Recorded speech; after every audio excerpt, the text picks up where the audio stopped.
Almighty God, by whom alone kings reign and princes decree justice, and from whom alone cometh all counsel, wisdom, and understanding, we, thine unworthy servants here gathered together in thy name, do most humbly beseech thee to send down thy heavenly wisdom from above to direct and guide us in all our consultations. And grant that, we having thy fear always before our eyes, and laying aside all private interests, prejudices, and partial affections, the result of all our counsel may be to the glory of thy blessed name, the maintenance of true religion and justice, the safety, honor, and happiness of the king, the public weal, peace and tranquility of the island, and the uniting and knitting together of all hearts of all persons and estates within the same, in true Christian love and charity, one towards another, through Jesus Christ our Lord. Amen. Up.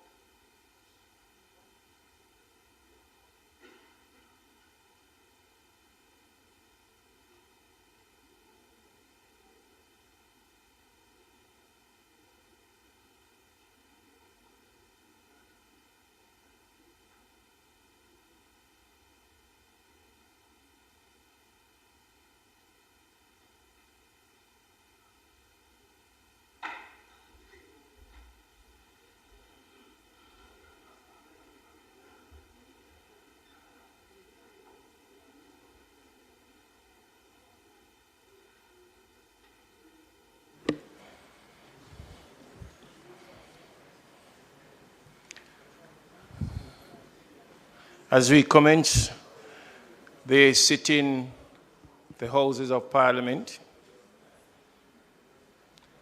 we do so by welcoming those who are visiting with us this day, members of the European Union led by Ambassador Marianne Van Steen, Mr. Luca Luconte, Program Coordinator. Also, we are seeing Ms. Sharon Webber, Governance Advisor from the British High Commission.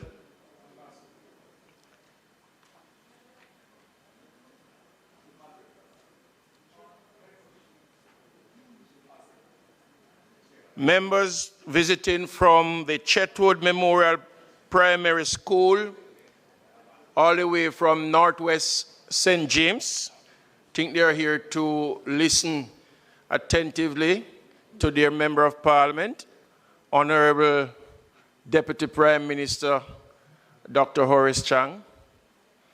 For those who are watching via live stream,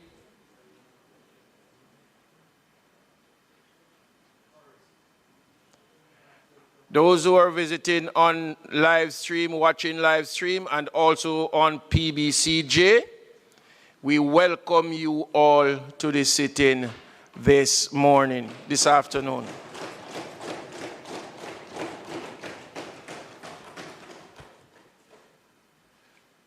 We also want to welcome the U.S. team from the U.S. Embassy, led by H.E. Nick Perry and Miss Alice Tibal. We welcome you to this sitting.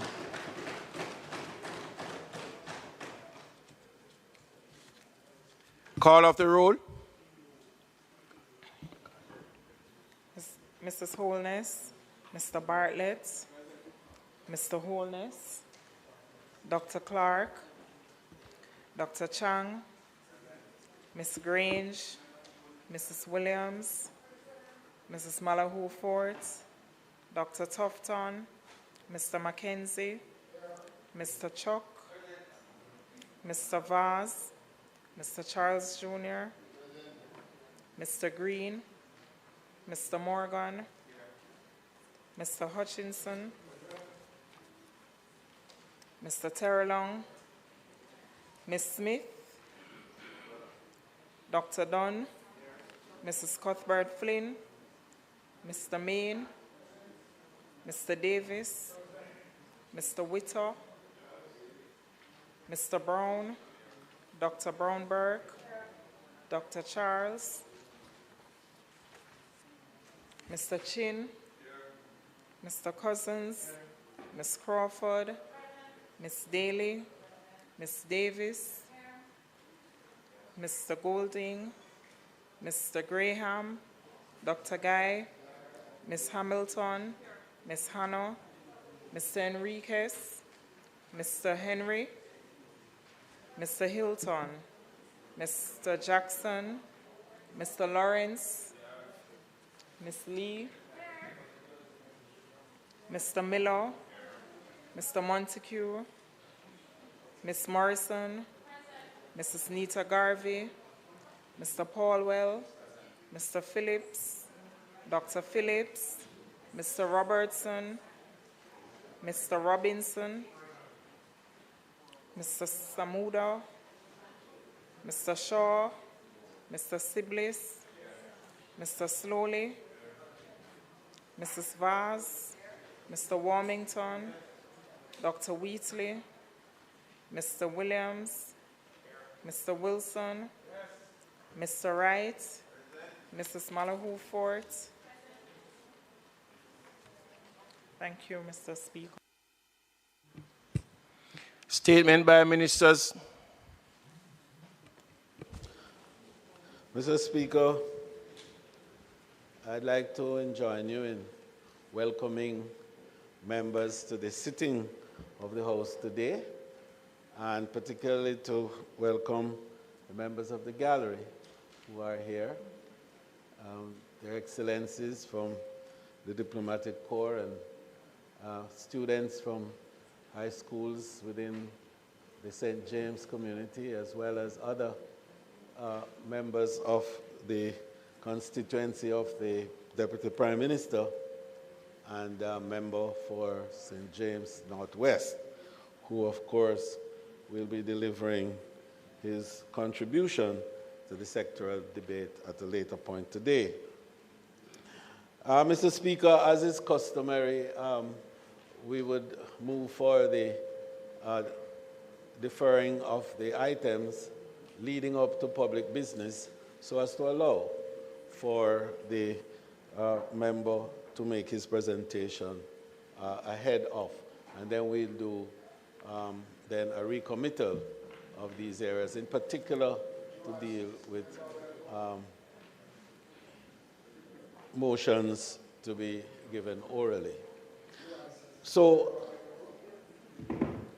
Mr. Speaker, the opposition leader of parliamentary business and I have had discussions in relation to the continuation of the questions that were in fact on the order paper before the termination of the last session of Parliament.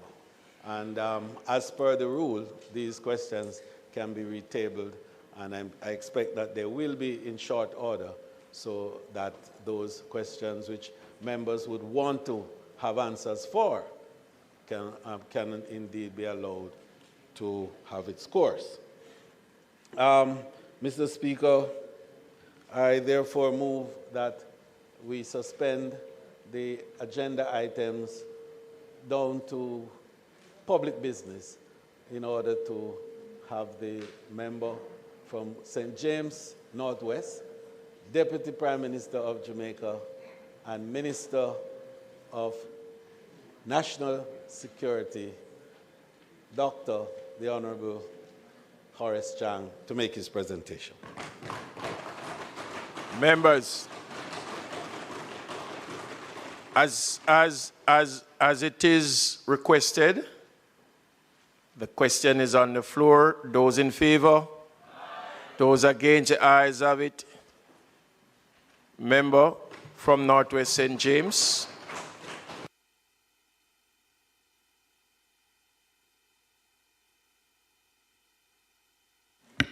Thank you, Mr. Speaker. It's ironic to get in the seat. You're my neighbor, immediate neighbor. It is my privilege today to present my 7th sectoral presentation on national security. Not seeking a long-service award, but I guess it's one of the longest periods as Minister of National Security. I want to acknowledge and express my appreciation and gratitude to the Honorable Prime Minister for his continued trust and confidence. To my esteemed cabinet colleagues with whom I have had the privilege of working over the last 7 years, my appreciation extends to the members of both sides of the House with whom I have occupied the space, but I must give some special mention to the class of 2020 behind me, especially many young ladies, as I have a special interest in their having helped to recruit them. But I want to, despite being elected in the midst of COVID-19 pandemic, they have demonstrated remarkable resilience and unity throughout these difficult times.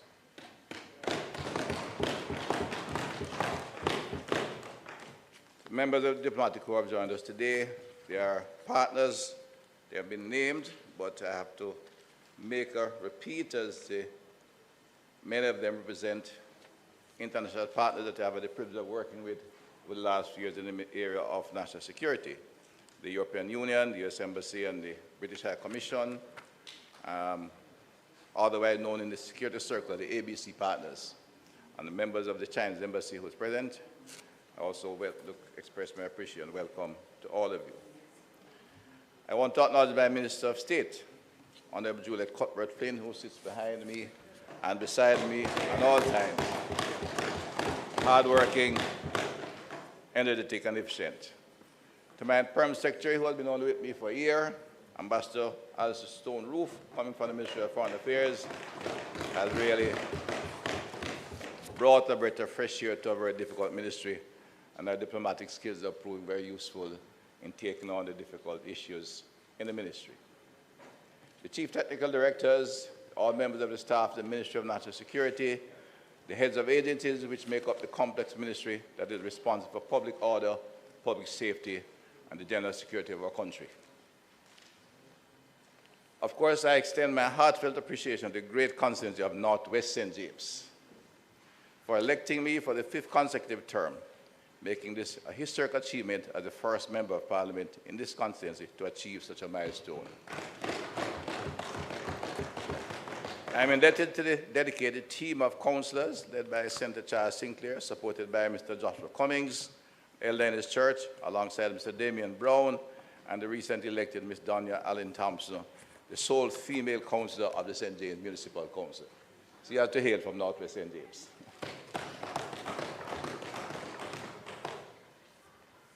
My gratitude extends to my management team, the best in the business, supervisors, workers, volunteers, and the many supporters, including those from various community organizations who continue to offer unwavering moral and political support. Your enduring loyalty and strength are deeply appreciated. And last but by no means least, I must express my deepest gratitude to my family. They not only provide moral support, but also bear the brunt of the cynicism and face a subtle and sometimes not so subtle sleight of hand that sometimes causes lifelong bruises as a result of our involvement in public service. I'm thankful for their love, unwavering loyalty, and steadfast support, which allow me to continue in this important, even if challenging service to our country, despite the continued challenges. Mr. Speaker, over the past 2 decades, the country has experienced a persistent high level of criminal violence, except for a few periods of intermittent reductions following the imposition of severe legislations, states of public emergency.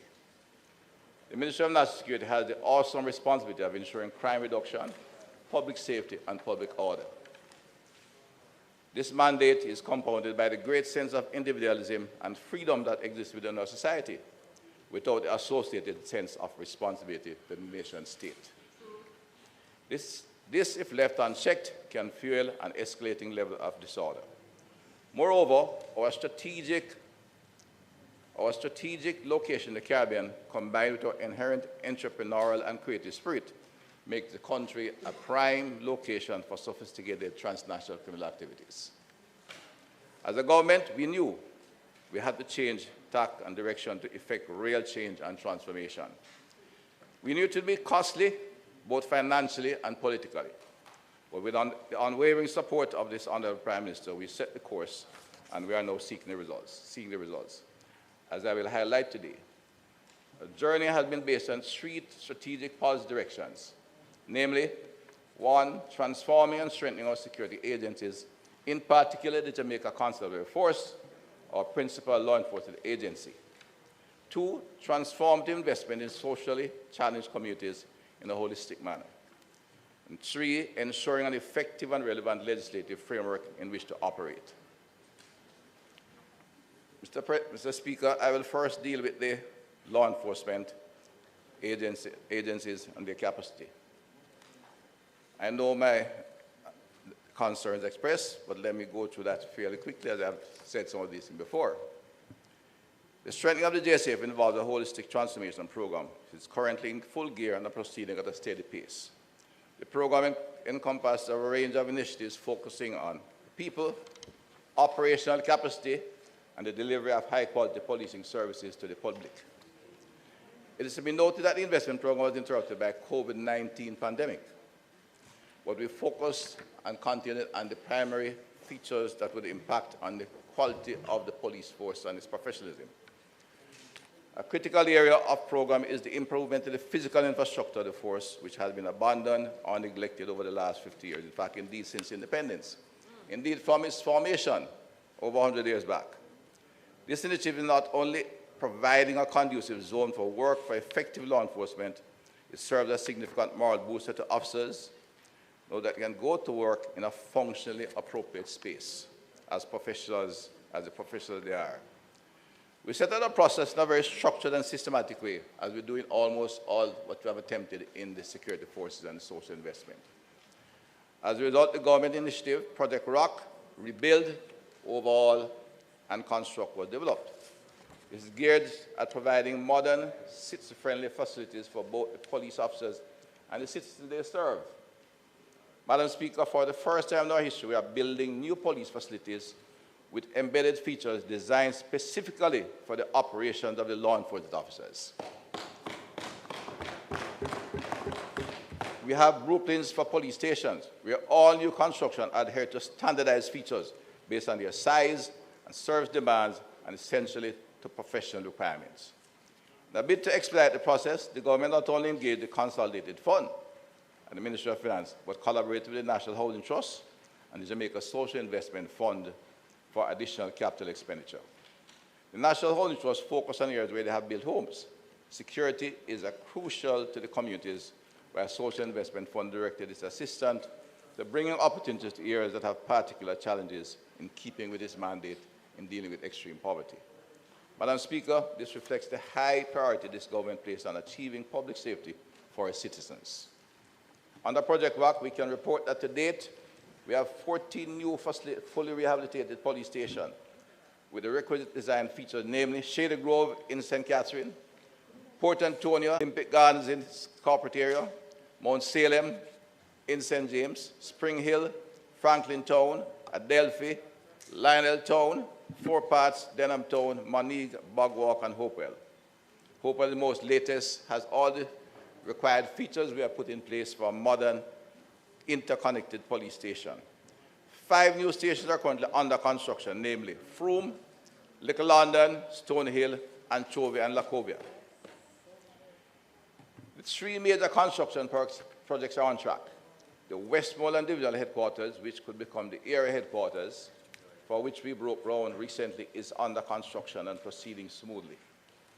That station displays a new concept. It reflects the kind of station we are building for the police across the island.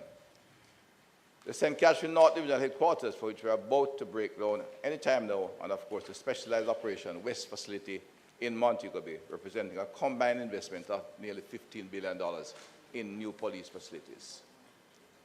This is the first major attempt at providing police officers. That station, I think, is the Westmoreland new headquarters. The architect's design impression of what a new station in Westmoreland will look like when completed. This is a major investment in infrastructure, and as I said, reflects the government commitment to the public safety, good order, but also to ensure that our professionals who are protecting us have appropriate working conditions. 5 new stations are going. 5 new stations are going through the public investment approval process, and some may begin by the end of this financial year. That is the St. Catherine North Divisional Headquarters. Amity Hall and Granville in St. James are going to the PIB, and one could begin before the end of the financial year. Bull Bay in St. Andrew, K Valley in St. Anne, and Dias in Hanover. The Dias Police Station will be built beside an infant school on land that will be donated by the Patts family and will be built in honor of the mother of a former Prime Minister, Honorable P.J. Patterson.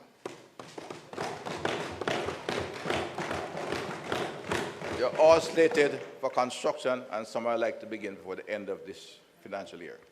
All police facilities have undergone significant levels of repair and renovation in order to ensure that they are in functional state for occupants.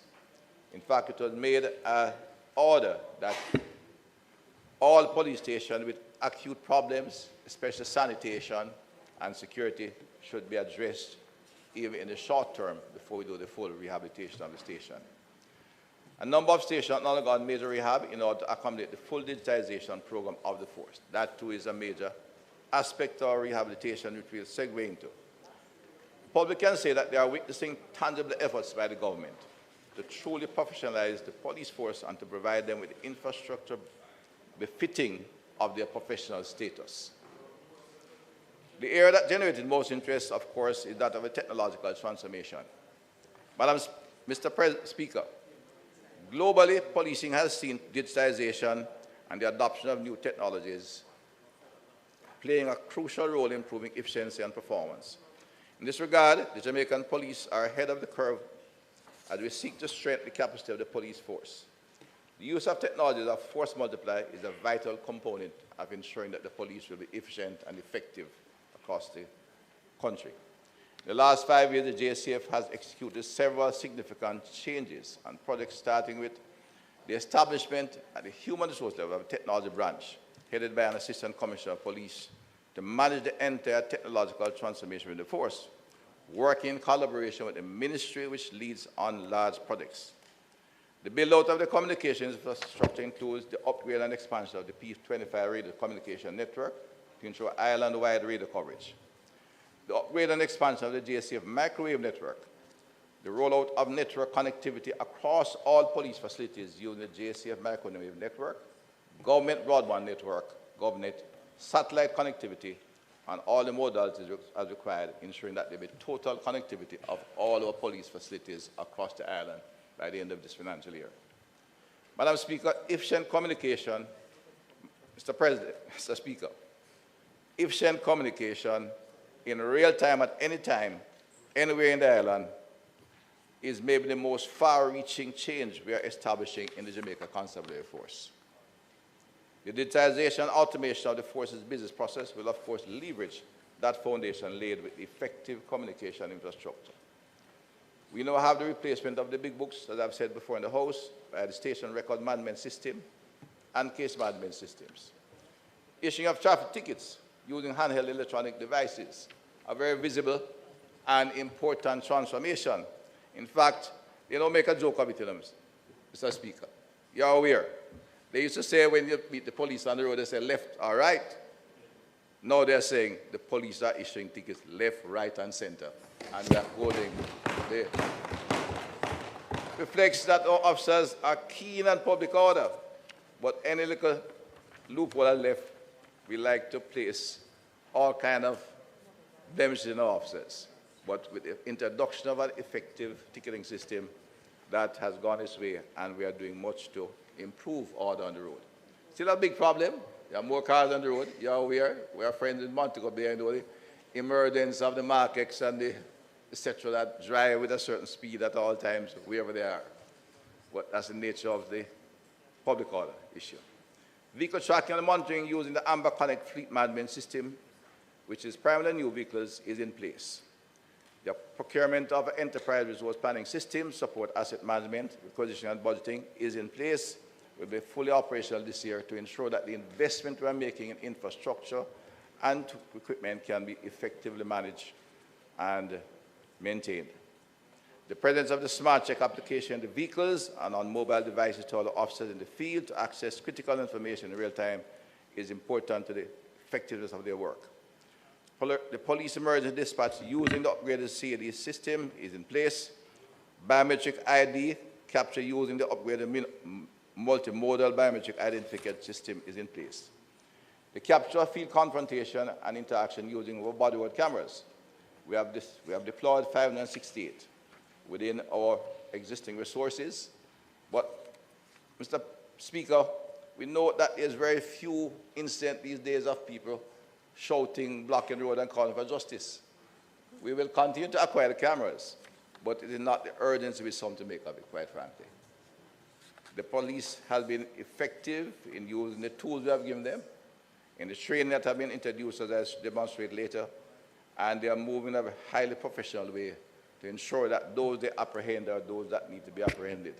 And there's very little incidents that of personal abuse that can be spoke about. Of course, they have been working long hours under risky conditions on the last week, and I refer to both incidents. We are aware that they were confronted in night, and those officers should be commended for the courage, by heavily armed gunmen and the patrol vessel. They were in the area, not by accident, but by design, based on the strategic deployment introduced by the police officers, and they apprehended a gang of, 6 heavily armed young men. 4 died in combat, 2 escaped, but the officers were there, 1 officer was injured. But it reflects the increased strategic deployment of our resources to intercept and stop the kind of criminal activity that is affecting the society. Expansion of CCTV surveillance on the Jamaica program is continuing. There are 900 cameras across the island. We are installing 550 this year, and we'll seek to achieve the goal of 3,000 over the next 3 years. Madam Speaker, when you visit our small, newly operated station in Hopewell, Hanover, you will see the comprehensive range of technological tools that is added in a police station. You'll understand the impact of this on the efficiency and the image of the police force. Good management entails establishment of standards that can be easily monitored and evaluated in order to ensure that service quality and gains made do not deteriorate over time. And we'll never, ever get with the police facilities and will be allowed to deteriorate to the level they were before. And the police itself is instituting standards in the current leadership to ensure that they are maintained both in physical infrastructure and within the professional quality of the police force. So our area of quality management and standards was discussed and implemented. We view the transformation of the police force we do not view the transformation of the force as an end itself, but more as a means of enhancing the quality of service delivered to the public. In a bid to ensure the consistency and sustainability of its services, the Jamaica Constable Force, for the first time in its history, and among the leading institutions in Jamaica, pursued and achieved ISO 9001 quality management certification starting in March 2022. At present, the scope of certification program involves 14 sites. Going forward, we intend to expand the scope to 21 this year, with the onboarding of 7 new core sites, establish the Audit and Inspection Branch within the Inspectorate and Professional Standards Bureau to strengthen the internal auditing capabilities and ensure that we maintain our certification. The IPROB is now headed by one of our most senior Deputy Commissioner of Police. He understands what is required. He has full and long lifelong care in the police force and will ensure that the quality of our and standards in the police force is maintained and will leave a legacy that will be carried on. Gradually expand the scope to cover all head station geographic areas in the first phase and ultimately build out to all 186 police stations. Ensure the transformation process took place within the force in a timely and efficient manner. We have to make sure organizational changes. Madam Speaker, in terms of organizational redesign and restructuring, several changes were made. The force development and logistic portfolio was established, driving planning and helping direct transformation plus to the force, and also taking charge of property management and other logistics activity, as well as the development of appropriate curriculum and development for the police force. The current Commissioner of Police headed that portfolio as Deputy Commissioner. We established a specialized operation formation as a replacement of the Mobile Reserve to execute high-risk police operations. We established the Public Safety and Traffic Enforcement Branch, which now has the beat police attached to it as well, the Beat Officer Patrol Division, which some would have seen active in the square at Halfway Tree. Establishment of the Welfare Department for the first time within the Office of the Commissioner of Police to ensure that the welfare of our officers, especially when injured on the job, are in fact taken care of. We respect and we protect our police officers. They are not important professional and important national assets. They must be looked after properly. The Community Safety and Security Branch has to play a more critical role in violence interruption and the maintenance of safe communities, been expanded and strengthened. The build-out of the quick response team across the island, that's the bikers in urban areas, is a critical part of our response to high violence operators, especially in the congested urban centers. Mr. Speaker, I want to note, the Legal Affairs Department of the police has been strengthened, in fact fully developed. We now have 20 experienced civilian lawyers assisting in the development of cases for the court. So police officers will go to court prepared and ready to defend the prosecute.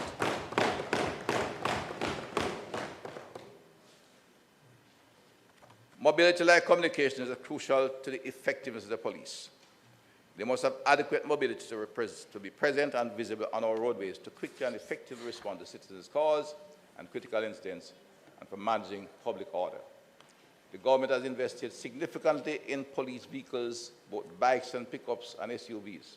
They have spent some $4.6 billion to bring the fleet near to a functioning level. We're still not quite where we should be, and in fact this year we're making a significant effort to put the additional numbers in place to give the police full mobility. That's an important force multiplier component. And finally, Mr. Speaker, we looked at the human resource development sector. The police officers, the human resources, are crucial to the execution of all police activities. It is the effectiveness and the quality of those officers that will make the difference and their organization and deployment. I will identify a few of the noteworthy achievements in this year. Indeed, I cannot document all of them. Much of it is to do with who you meet and who you interact with on the streets. I think their visibility, their professional look and their professional operation is very visible to all Jamaica.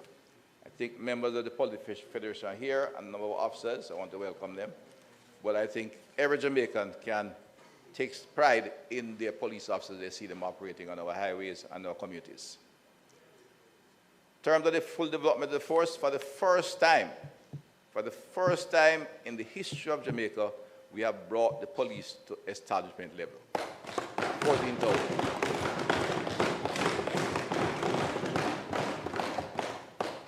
Mr. Speaker, we're not going to put more boots on the ground. The police officer is a professional in every aspect of his life. He operates all times as a police officer. They'll tell you when off duty he's still a policeman, and the society depends on him at all times. And we took the required step and process to ensure we could expand the police force at least to establishment level. We'll take a look at another stage if we need to go beyond that, but at this stage we'll be looking to consolidate our force to ensure we have enough sub-officers and officers throughout the force to provide quality supervision and ensure the quality, professional quality of the force remains on track.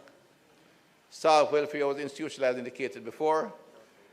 The JCF now boasts of a transparent, merit-based promotional system, incorporating examination, developmental courses, and accelerated promotion. We're looking at expanding the officer corps from 2.5 to 3.5% during the course of this year, which will ensure that we have a hierarchical effect of increased number of sub-officers required to supervise the thousands of young officers we have recruited. There are many experienced police officers with 20 years services, 15 years, 25 years, who have not had a single promotion. We are not doing it on an ad hoc basis. We are systematically ensuring that we can expand this rank and file of our sub-officers to cover the recent recruits. Indeed, the numbers are sometimes of concern. We have nearly 6,000 of the 14,000 officers, near 7,000 that have been recruited since 2016. those are young officers who require supervision. We ensure that they get adequate supervision. But in the process, we are training even the experienced officers on the job. Sometimes, of course, the Commission has that flexibility. And I was interested, recently went to Savlama, a station I speak to later on, and we met a young officer who was given the highest praise by the school community as one of the finest police officers, a school resource officer. He had 28 years service, was still a constable. Commissioner made him a corporal the same day, right? There are many more instances like that, but we're going about a systematic approach, right? Right? We work with the Caribbean Military Academy to deliver initial officer training program, which aims to preparing officers to fill leadership roles in the basic officer level. The command course at the National Police College, because this is the CMA is not replacing the police college. The command course at the National Police College for senior officers has been revamped from 10 weeks to 39 weeks. As a three-semester program, and is almost equivalent to a master's program now. We are collaborating with Delaware State University in the United States for graduate-level training for our police officers. And some, I think, a significant number of us have started that program. And for the first time in its history, the NPCJ, the National Police College, is in a path to acquire NC Vet certification for all its training programs covering entry-level, specialized areas, and supervisory management to ensure that we have the professional skills to manage the police force.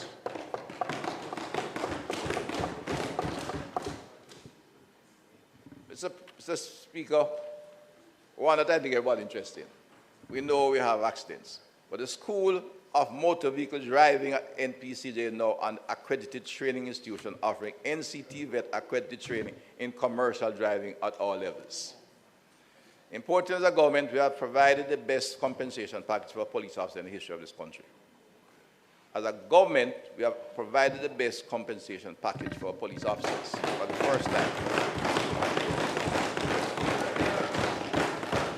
We are not saying we have made them rich.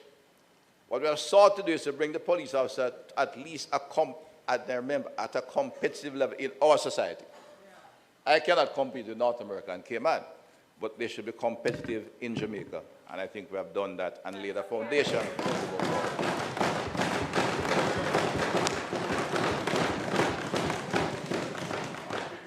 Today, they're in a better position, not only in terms of the relative competitiveness they are in, but they now have a better base for continued negotiations. Yes. The police officers are now placed in their own sector in the public sector service, protective service division, including police officers, JDF, and firefighters. As an issue that I've been requesting for a long time, over many years, this government executed and implemented the plan.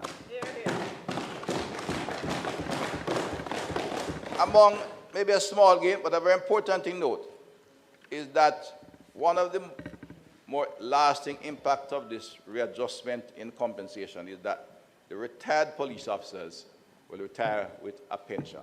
Yes. And I say it in that way because much of the original compensation was tied up in allowances. Yes. When a police officer retired before 2021, they retired into poverty. They retired into raw poverty. They had to be hustling before they get out to find a job somewhere, something they could do to earn a living. Because most of the take-home pay was tied up in allowances. So when they retired, they got from the basic salary, which means an officer of up to 30 years service to retire. If he's a constable, if a corporal, they're retired taking home less than what? A couple $100 a month. We got the exact figure. And any other time, they retired into abject poverty and had to be hustling to find a way. Today, they're not retiring wealthy, but they can take a little holiday before they look at work. Whether it is to stay at home and enjoy a little peace and quiet or go visit their family in North America before they say they want to work. Because now the entire compensation is part of salary, and it is a much different picture. And the constable may move from 600,000 pension to at least 2.4 million in terms of their take-home package for pension benefit. Security improves public safety and provides a strong foundation for economic development and prosperity. Our police officers can be assured that they are working not only for protective services, but is designed to strengthen the economic foundation of the country, contributing towards their own welfare, but the welfare of all Jamaicans. That is the only foundation we can build a strong, independent, prosperous society, is a secure community. We have added 1,105 civilian posts to the JCF. These are people who are working temporarily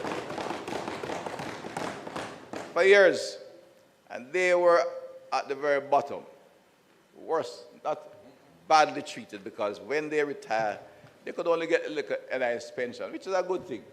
But considering they're working people, that's what they're reduced to. And sometimes they would have challenges because they would work at station for years, sometimes on a daily basis, a weekly basis, and to all a very bad way of treating some of our Jamaican citizens who provide extended service.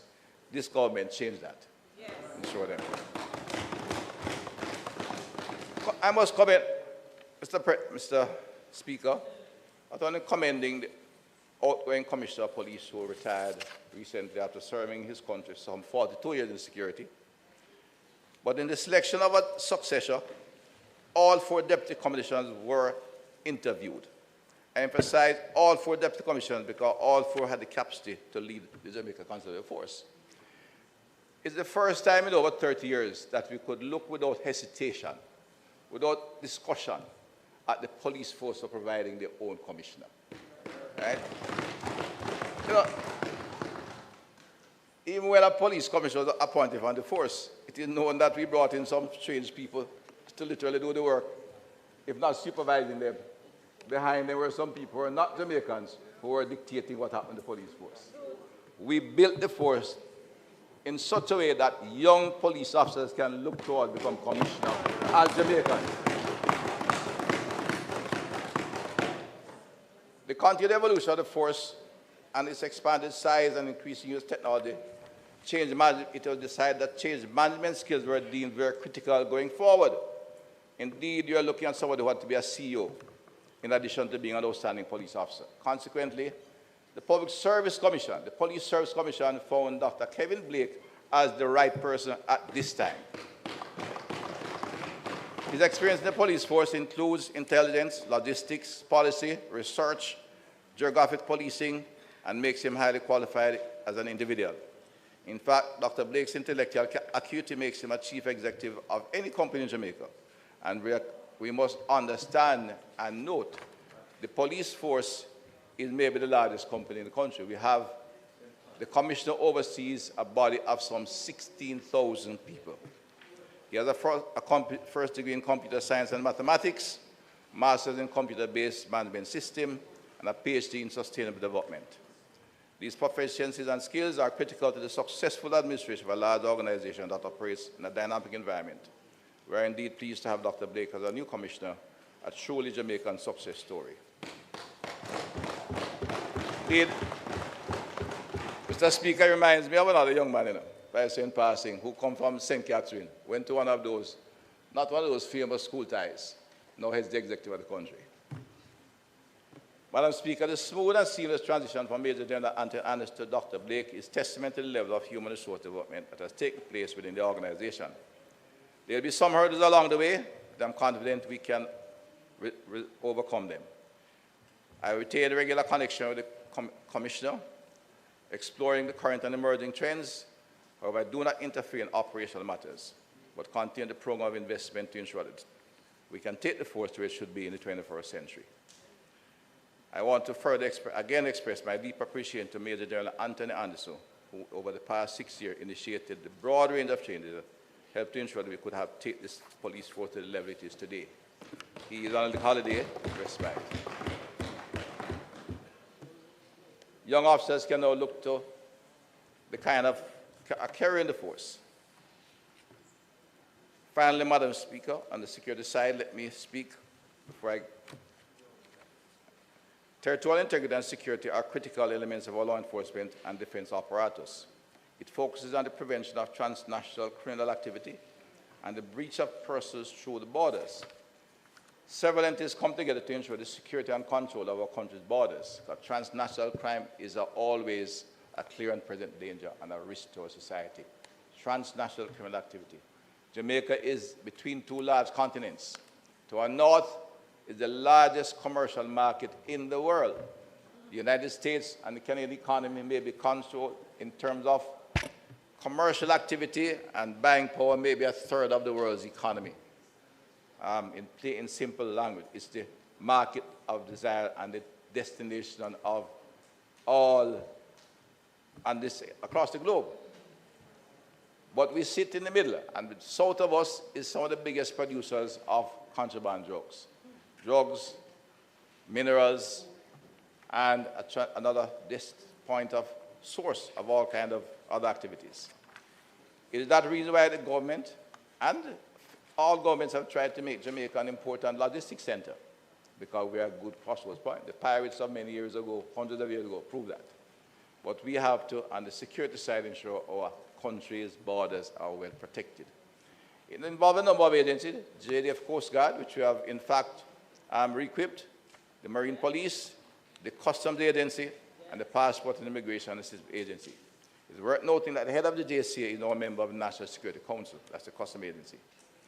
Given the vital role tourism plays in our economy, the government's policy underscored the necessity of maintaining a delicate balance between border security and facilitating travel. Over the years, substantial investments have been made by the government in enhancing border security. Investment includes the coastal radar system, acquisition of offshore patrol vessels, but critically, the use of technological solutions to manage and regulate security and movements at our ports of entry, in particular airports, where the visible change is now clear to all. Only last week in Montego, gentlemen, how it was easy and experience to walk through the Montego Airport. They landed at peak hour and they're out in a few minutes, literally walking through. We have not only seen the physical expansion of the busiest airport, but now going through the halls of any busy day is a far different experience from what existed previously, as we install the kiosk and the e-gates to ensure that there's a pleasant experience coming into Jamaica. The Immigration Restriction, Conveniences Act and the Aliens Act are currently being updated to harmonize and modernize the legal framework to effectively address current border security and control mechanism. To strengthen anti-terrorism measures and improve the activities of PICA with greater support for the use of technology. Indeed, we'll have moved from the AP system to the PNR system rapidly during the course of this year, and it will even be easier and indeed a pleasant experience to come off a crowded plane after a long distance as our Minister of Tourism fills them up and walk easily through the airport. Right? Today we'll table. I take the opportunity, of course, to make a short comment to remind all of us, since I know when I speak from Parliament to address the entire nation, there's only one legitimate site for our C5 form, enterjamaica.gov.jm. All the sites are bogus. They are the hustling sites. You know, they are hustlers. Unfortunately, the countries have introduced this aspect of things, suffer the same problem. So we have to keep marketing, informing, and identifying the issue with our Jamaicans and incoming visitors. For Jamaicans in particular, it might be easier because we are introducing the e-gates and the e-passports. First of them in the region. But I'm telling you, e-gates, if you get an e-passport, you walk off the plane, you walk up to the e-gate. You don't stop at the kiosk. You just walk to the e-gate with your passport, e-passport, and you walk through. And you literally, it takes you whatever time it takes to walk on the plane inside. My tourism minister ensured that. From time to time, Madam Speaker, Mr. Speaker, there has been some issue of how we operate as law enforcement, that we tend to isolate ourselves and we are, looking inwardly. Not true. Security issues are not broadcast publicly for a good reason. Yep. And I want to briefly look at law enforcement and the collaboration and cooperation we have across the region. Jamaica law enforcement has to be strong. but we must have effective coordination among our local agencies and strong cooperation with our international and regional partners. We emphasize that we make our policies right. We work closely with our international and regional partners. Bilateral cooperation remains a key priority of the government in addressing transnational crime, which is our biggest problem, drug transshipment and the advanced fee fraud activity. In the areas of collaboration include training, intelligence and information sharing, and joint operations where necessary in transnational criminal activity. Establish all of this operates under established legal framework, memorandum of understanding that is required for countries to work with each other on law enforcement. Security is something we are dealing with individual freedom and detention and freedom of activity. It cannot be done on a weekend basis by somebody who likes Jamaica, whether they are Jamaicans or non-Jamaicans. It has to be in the framework of an effective legislative framework. Critical security partners comprise the ABC group in particular. America, Britain, and Canada, for want of a better language, have all of agencies working with our local counterparts in Jamaica to combat transnational organized crime. We have police officers as security attaches based at all our Jamaican mission in the USA, as well as a liaison officer in the New York Intelligence Fusion Center. And that's although it's a city police, it's a large police department. New York is maybe the busiest entry point in the United States. It's also a treasure destination for criminals.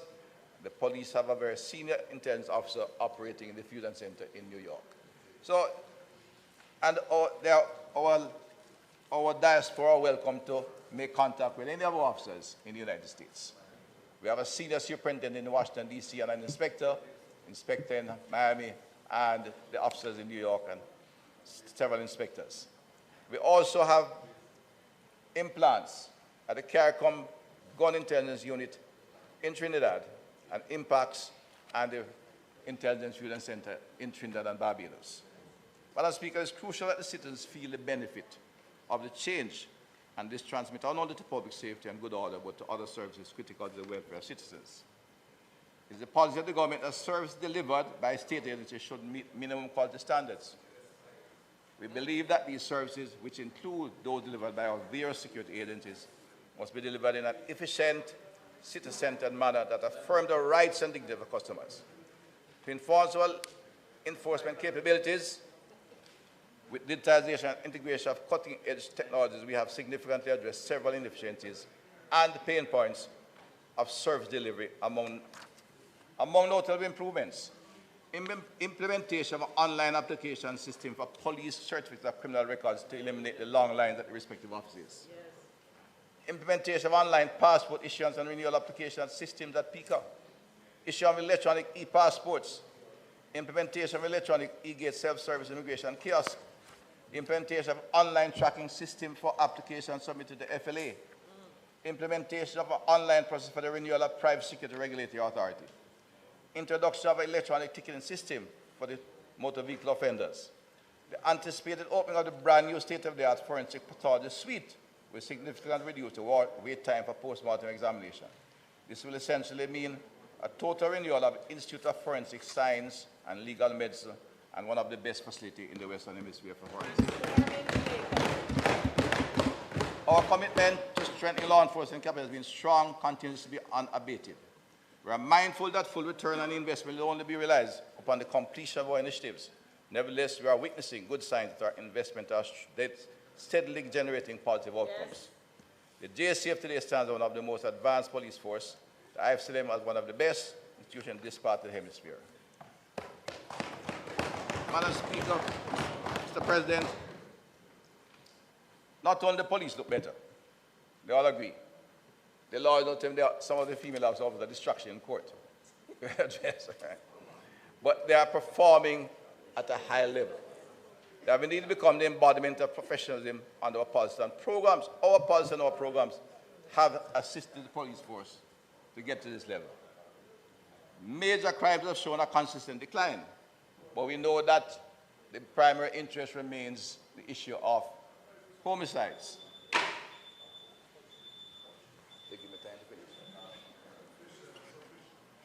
Thank you.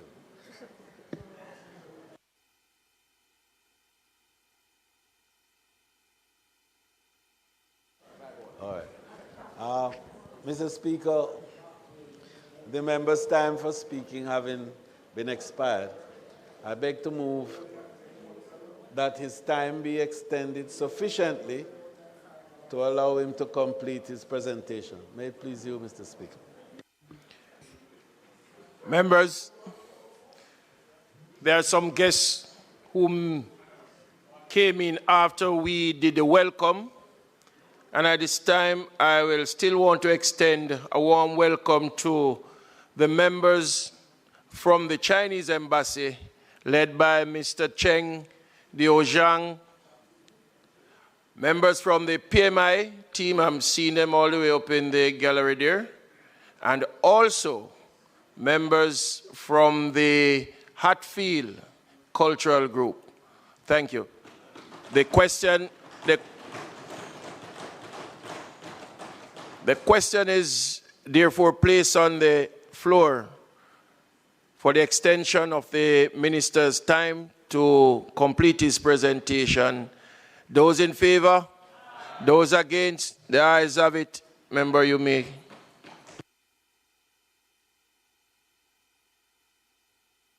Speaker, and my colleagues for allowing me the time to finish what I think is the second phase of my presentation, which will not be as long but even more critical. But I want to bring to attention in kind of closing up this part of my presentation. Major crimes have been in a consistent decline over the last 8 years.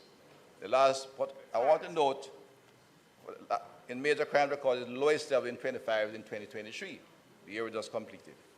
But I know that the critical element is still a focus on homicides. And correct so, every life lost is a trauma to the entire society.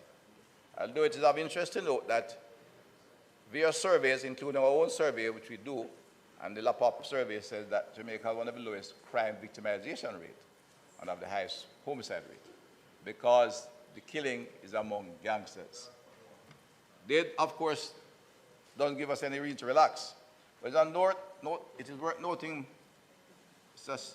Speaker, as of November last year when we brought the force to out, I want to note this to my members, especially this side. As of November 2023, we approached for the first time full establishment in the force. And we're able to bring in some additional vehicles, take them just to a point where we think they could be functionally effective. We find that in the 6-month period preceding November 23, since then, from November 23 to April 24, we have about a 24% fall in homicide rate. Now, I want to emphasize that, Mr. Speaker, because there's always ongoing dispute and the other side, and it's their right to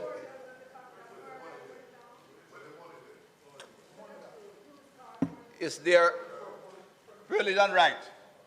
And in a democracy, good debate is important in maintaining public trust in the system.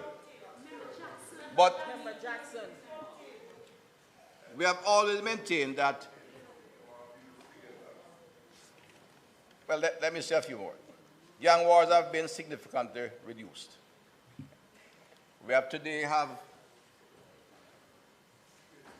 in 2024, at the beginning there was 244 active gangs. So far this year we have only identified 106 active gangs.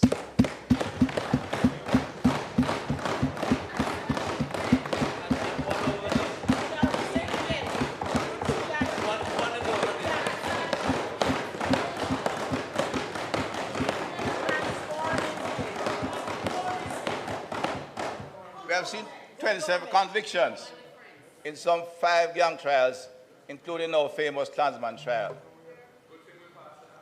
Right? No problem. In a democracy, we expect any government in power to take some steps, but we executed. We built the force.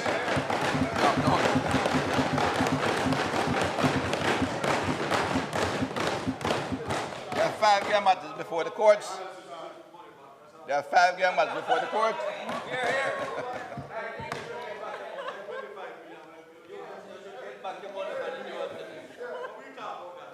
All right. right person talking. 3 gang members, there are 5 gang matters before the court, and 3 are near going to the court, and overall there are 64 under active investigation.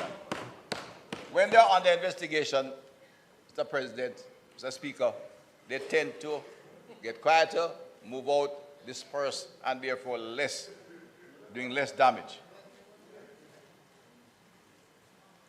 At the moment, there are a total of 164 gang members who have been charged with predicate offenses. Several large gangs have been disrupted. Of course, the critical Klansman group is noted. One order is quiet. And of course, the Stonecrusher group of Montego Bay has certainly just disappeared from the scene. We have also, I'd like to indicate that the police have picked up several contract killing syndicates. But we accept and agree that the homicide rate is still too high. Yes, yes. Unacceptable. Yes. It is being carried out largely by drive-by shooting, mostly shooting on the road, besides domestic issues where conflicts take place, as unfortunately happened, and I comment on it later, note the tragic killing of one student yesterday in a Catholic college, not a government school. The week before, I visited another one in Westmoreland where the student was shot outside the gate. Nonetheless, despite of what is happening, we are trending this year 15% decline in the homicide rate up to today, following an 8% reduction. I want to point out, Mr. President, that, Mr. Speaker, not being contentious, but I have to note again, if we had used the full force of the legislation at the state of public emergency in the last 2 years, Yes. while we're building the force to where it is today, Yes. we would have saved hundreds of lives. Mark, block it. We would have saved lives. And now the force is where it is to be, with a full strength, Yes. equipment and tools to operate. Yep. They are showing they can take care of the We'll job. save lives. Right? And we are persisting with our investment, not finished. We are continuing to look at legislation, and we look towards ensuring the training and the facilities are in place to ensure our police force will have the ability to deal with the challenges out there. Later, before the middle of the year, we will in fact add some more transportation while the continuing development of the force, communication, and police stations continue. And we are looking at ensuring we have enough officers. Well, getting to another challenge, we'll be training more officers to ensure we maintain our level, and maybe for a specific reason, take on a little expansion in the force as we see some areas of the community policing needing expansion and strengthening. Hear, hear. The administration has been consistent in its commitment to strengthen the police force. Yes. We know we took a political risk, but the country is reaping the benefits, and we will reap the benefits. We have said from day one, if we strengthen the police force, provide the legislation, and give the tools to fight crime, as carry out the social investment, the efforts would converge and we begin to get a sustainable reduction in crime. Not an erratic reduction. Not the hunter squads that were reported in early days. The drive around, kill a few gangsters and call it a crime plan. This is a structured policy and program to improve public order, reduce violence, and restore safety in our society. Sustainable policy.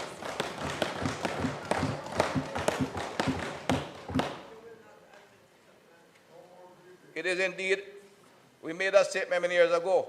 It's of interest, you know, and I'll refer to it, Mr. Speaker, that some of the traditional so-called progressives are changing their tune, and I maybe invite the members on that side to take a little ride or read than what they do at Hope Road. I think I'll refer to it later.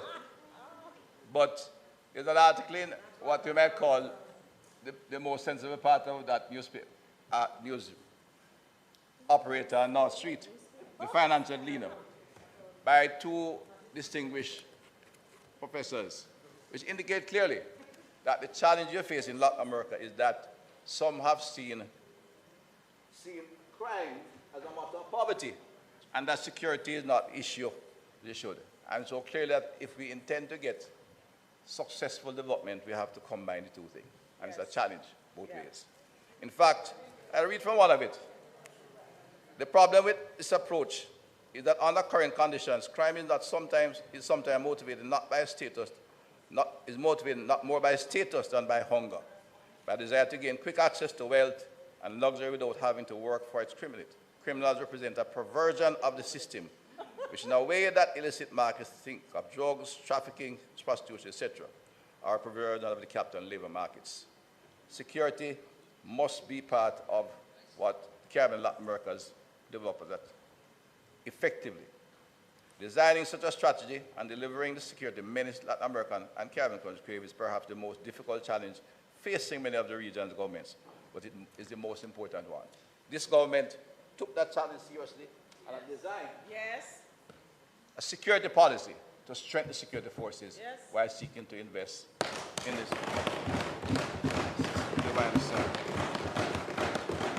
So, Madam Speaker, thank for the time. I'm going to look at, not only I've indicated clearly that the strengthening of the police force, our security force, the JDF, Coast Guard, PICA, etc., is beginning to impact on our criminal activity. Comprehensive. We will complete whatever is necessary, even if it takes necessary to do so in the third term. We're quite comfortable in doing it. Well, let me clarify, Mr. Speaker.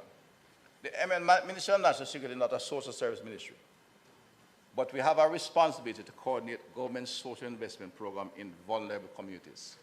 Let me repeat that. We are not taking a social service portfolio onto the ministry, but we have a responsibility to coordinate the government's response in the vulnerable communities. And in doing that, we are building a system that will demonstrate sustainability and transformation that can be scaled at any time to cover the wider areas. It's a role that I might say I'm acting in a dual roles. As the Minister of National Security and as the Prime Minister is the titular head of the City Business Group, and he has given me that responsibility, Deputy Prime Minister. I now function in both roles as the Minister of National Security and as Deputy to coordinate the transforming investment in social volatile communities. In order to effect social, cultural, and behavior changes, we have to ensure sustainable social transformation. It cannot be done by NGOs. It cannot be done by ad hoc policy. There has to be a coordinated, effective activity to ensure social, cultural, and behavior changes to ensure sustainable social transformation. It therefore requires that institutions that serve the communities are resourced and coordinated. The institutions that serve the poor must be the best. Vulnerable communities not only need change in terms of roads, water supply, land titling, zinc fence removal, and garbage collection. That is necessary and essential in the environment. But they need the best social service from the ministries and aids of government, such as the Ministry of Labour and Social Security, Education and Health, and the Social Development Commission and other agencies relating to these volatile communities. These entities need to be coordinated, need coordinated collaboration in order to ensure increased efficiency, and that the resources that they have do not reach those who are in real need and not those who seek to take advantage of government inefficiencies. I repeat, as Mr. Speaker, it needs to be managed and directed that the very needy, the poor, the ones who are in the worst shape, will get the resources and not those who seek to take advantage of government inefficiencies. Our review of previous efforts in social intervention shows that a significant amount of funds were spent on parallel staffing and consultancies. In fact, on some of the flagship programs, we saw up to 70% of the funding going into personnel, not to those who are poor and needy. This approach, unlike the old method, this old approach depends on projects. We are now moving coordinated government response, which will ensure transformation and sustainability. But the objective is now to strengthen and increase the efficiency of the institutions of government that serve our challenged and volatile communities. Mr. Speaker, we have a solid base, and we have a framework we can operate. Objectively and efficiently, we have to use. The Planning Institute of Jamaica has an objective set of instruments to measure the volatility and vulnerability of any community in Jamaica. We recall that as far back as in the early 2000s, initiated a community renewal program, the 100 most vulnerable communities were identified across the island. So, Speaker, it's an objective analysis of critical communities. There's no bias involved. No attempt to look at whatever their political culture is or whatever whether they have any politics or none at all, or they're organized of faith or otherwise. What church they go to. A set of instruments that is designed to examine the vulnerability of those communities, objectively done by professionals who understand this kind of activity. Poverty, education levels, employment levels, single parents, and a number of other factors which maybe should bring the next publication to Parliament. It's an objective analysis of our critical communities. Ongoing situation analysis, however, allows for the periodic updating of this list, incorporating new communities and remove those from programs that have evolved into a safer community based on the activities of the government. Our partners in the audience have been, it's an area they have shown a lot of interest in, have been very supportive. We are now working, however, on a number of communities with emphasis on zones of special operation to ensure the effective coordination and collaboration among the various government agencies. We have, in order to ensure success, we need a strong government structure. So, Mr. Speaker, agencies of government tend to work in silos. It is one of the risks we face, not only inefficiency, but every government wants to have its own flag and get its own stripes. The role of government is to serve the people, not to show how good we are. But it's a challenge. I think it came out of the fact that it's a time to when we still have a tight budget, but when the budget is even tighter, they held on to little. The biblical story, the one who got two talents went and hid them. The man who had 12 was willing to invest and share. And it's a story that has meaning to it. Governments would have little money, they like to show what little they have and keep it to themselves. But to ensure effective social transformation, agencies of government that work in the social sector have to cooperate. That's the only way we can ensure efficiency. As a result of this, the Citizen Security Business Group was established on the instruction of the Prime Minister, of which he is the titular head. And that will consist of the Financial Secretary, all permanent secretaries, the heads of the relevant agencies such as Jamaica Social Investment Fund, Heart and STA, the Planning Institute of Jamaica, the Jamaica Defense Force, the Commissioner of Police, Director General of Major Organized Crime Unit, Major Organized and Anti-Corruption Agency, and of course the PIOJ and other agencies. The group is supported by the Cabinet Office through the Cabinet Secretary and the Office of the National Security. Mr. Speaker, the CSBG is the nearest we will ever get to reflect a whole of government approach to any activity in the history of this country.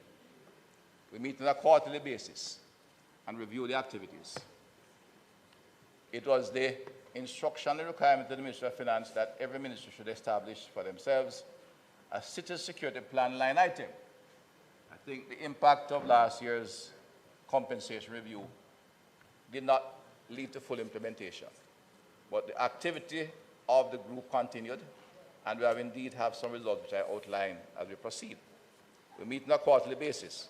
And I'll be frank, whenever we have a challenge, even at a permanent secretary level, the Cabinet Secretary I speak to, and we can have the required attendance and participation of the relevant ministries. However, we have to find a way to engage the committees and the members of Parliament on a wider scale, and I'll speak to it at a later stage.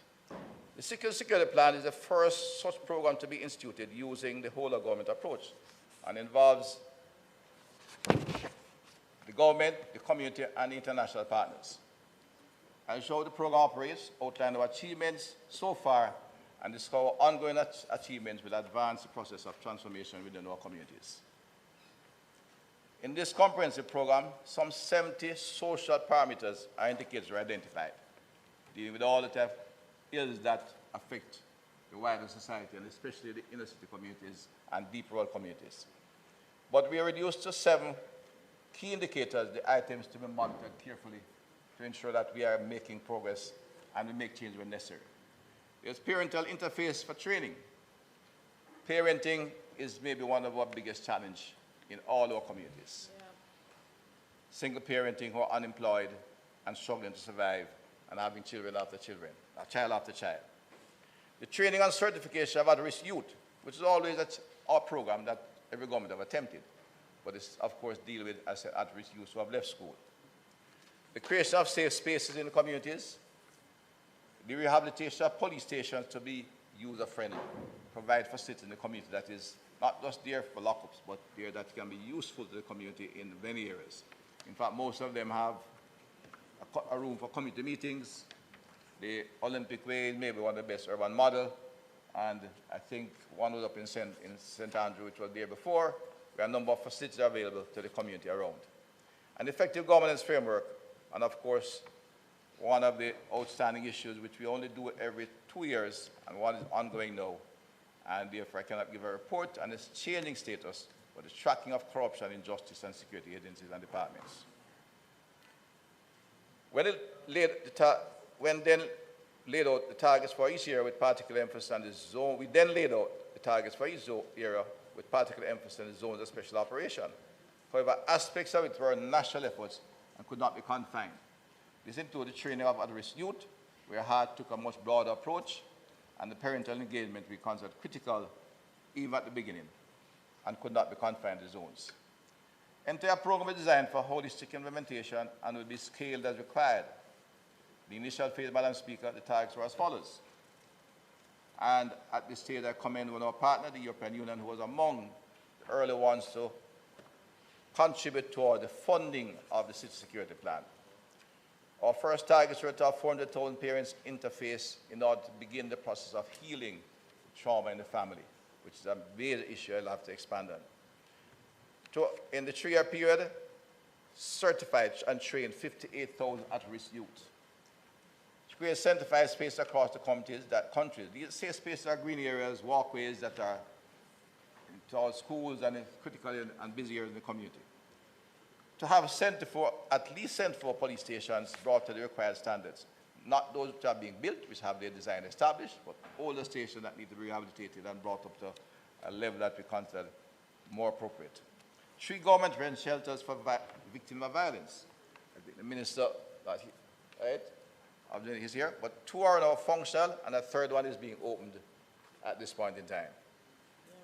A review of the executive of CSP shows that to date we have successfully rehabilitated 54 of the police stations.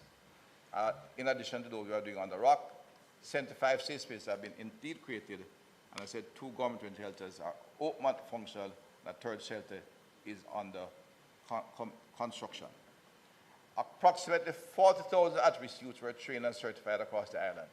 The program with hard training of free and training in receipt of a lunch and a stipend to help with the bus fares as well as an enterprise assistant, it is likely that we will see a dramatic increase in training and certification. Object, Mr. Speaker, is to reduce that 400,000 of those not seeking jobs to near 200,000, also to ensure that those leaving school at risk youths will in fact get appropriate training. One area of weakness came out as we did the monitoring and evaluation through the City Security Secretariat. We did 81,000 parents. The engagement proved challenging and demonstrated the virtue of monitoring and evaluation, but also the need to make adjustment. I want to commend that the Ministry of Education has taken steps to ensure that we reorganize that service in a manner that will reach more parents and meet the targets in the near future. But that's a critical part of what we do, is to engage our parents in a positive way. So at this point, the ministry is now making the commission, which is a small body of professionals, more at issue of technical support and consulting and standards, while the school service department, which is representing all schools, will engage in mobilizing the parents to be engaged in activities that will help to create a better social atmosphere out there. Jamaica National Crime Victimization Survey is in progress.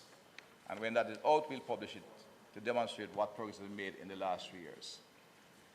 Part of this whole program, Mr. President, Mr. Speaker, was the quality of evaluation monitoring. The City Security Secretariat carries out monitoring, evaluation, and learning on an ongoing basis to ensure that we make timely adjustment and changes to our programs, thereby assuring attainment of targeted outcomes. Many times these programs run for years. Yeah. We have the samples being shown, where you get a good student out of the inner city, as I've had many. You help them and they become professionals. You talk to 50 parents and you display that, and they go to hotels for training and for graduation. But there was very little effective evaluation of the mass impact and what is being achieved across the community. We changed that. I established the Citizen Security Secretariat, which does that. That is how we're able to catch up the parenting issue, make change, and moving in a new direction. The CSP partners have indicated that the monitoring evaluation framework is a key strength within the whole of government structure, driving accountability, responsibility, and effective tracking of activities in the program. It is desirable to maintain this kind of framework in the execution of any social investment program. And note, pause again there a little bit, Mr. Speaker, because when we're doing policing work, we collect a lot of data. And we monitor it, and we are investing in what we call a C5 center, where all data is brought to and we can make decisions strategically as well as response time. We tend not to do that for social work, and that is an error we have done over the years. So we spend a lot of money, as been demonstrated by researchers, but we do not measure the outcome. We're changing that direction, and we expect monitoring and evaluation to become a standard part of government investment in social activities. Indeed, while I've outlined some of the effects of that first program instead, which was funded by one of our partners, and in fact, with government funding assisting in the process, because much of it was to ensure that the agencies executed their work. Yes. So while we got funding from the European Union, that particular aspect of the program, much of what we had harder to do is work. The building the violence prevention, the areas for violence, for victim of violence had to come from the ministry. The police had to fix the station, so we used government funding, and if we didn't make the targets, of course, we were not getting the funding. Sound a little bit harsh, but it is a fact that we tend not to work with each other, even our own institution. And in social services, we have to change that, and I think this program is beginning to change that philosophy and attitude. And even if we don't achieve all the targets in the first phase of the CSP, the changing attitude will be critical in ongoing success and really affecting the change we want across Jamaica. In doing so, Madam Speaker, we made the Jamaican professionals had some innovations. And they introduced a level of risk assessment and case management and psychological review that is now being examined for adoption by other international agencies. And I commend the Jamaican social workers who work in the CSP program. They crafted a number of tools and professional innovations to ensure effective implementation. Among them were one, risk assessment tools, where they did the analysis in the community. They did surveys in some of those urban areas, the zones of special operation, other critical areas, are able to come up with ideas and establish a set of instruments that can be adopted in any volatile community. That was the work of Owen. And our partners, who are not as selfish as some would like to predict, they look at what we are doing, and we have been sharing with them what we can do and are willing to work with us. Among the risk assessment, which we are now adopting, we find that USAID, who has had a program in Jamaica for many years called Positive Pathways, look at how they can work and adopt the risk management and case management tools that we develop in Jamaica in other areas of volatility. The need assessment for case management and psychological services were done in 2021, again in 2024, has indicated a need for increased psychosocial services within the areas where we are currently focusing. The Ministry of Health, as the provision is in the Ministry of Health.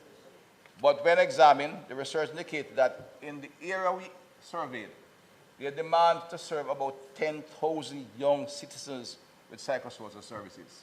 The capacity of the ministry is about 3,000. So the object of the Citizen Security Plan and social intervention, to my friends on that side, is to, having identified the problem, provide the services to reach those 10,000 people at national level. Right? Because, Mr. Speaker, the only way we can redirect individuals is to start by reaching out to them in a professional way, in in the psychosocial area. Emotional trauma and stress and antisocial behavior will always lead to violent and criminal behavior if left unaddressed. The majority of these young Jamaicans are to be found in volatile communities, but not all of them. In fact, Mr. Speaker, when the survey was done by the ministry some time back, I agree, of the 11 high schools that provided 80% of the incarcerated criminals, one was a traditional high school. I will not call the name or any of the school names. And I think that school has changed quite dramatically, no. But part of what we have to do is to find where the youngsters are coming from and correct the problem at the early stage. In fact, this is the cry of those from the community. I was in my own constituency, and a young man from a particular area said to me, Dr. Chang, you have to go from the not only unattached youth and high schoolers, but go to the primary schools. Find them there, because when them start getting into scamming and such activity, you can't change them again. That was the word advice from somebody who understands. It's a reality, because some of the violence we are seeing is coming from the fact that advanced fee fraud has not only democratized crime, so to speak, but is putting in the hands of young adults, of children, 14 to 17-year-old boys, a power that they cannot handle. When they give a 15-year-old millions of dollars, and he can buy a gun, buy cars for everybody, driving a Mark X, and buy his mother, his sister, his auntie, his friend, high-end cars, they have given him the power that he doesn't have the mental capacity to even understand. So killing becomes a part of life. Yeah. We have to find them and correct that problem. We're doing some work, and I'm going to outline how we're doing it. And while we are not everywhere yet, we intend to get to most of those communities. I want to outline some of the changes we have made in the system as well, in seeking to find and treat these families, because not just the individuals we have to treat. We have to treat the families. Yep. Working with the Crime Prevention Unit Ministry and the other agencies, including some consultants that we had in the first CSP program, the Ministry of National Security, the Ministry of Health, and we had a good collaborative effort. We actually created a number of additional professional sectors that will be helping in these communities, and I'm confident it will work.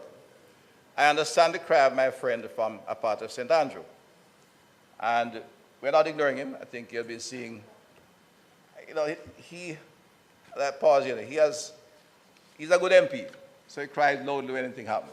But I want to tell you, he has a small problem. He has a small problem, because if I use a product, my dear aunt who I put to rest on Saturday was a great needlecraft and seamstress. She would say, your problem is like a breast pocket. It's small, right? Your friend there. You don't want to fool your breast here.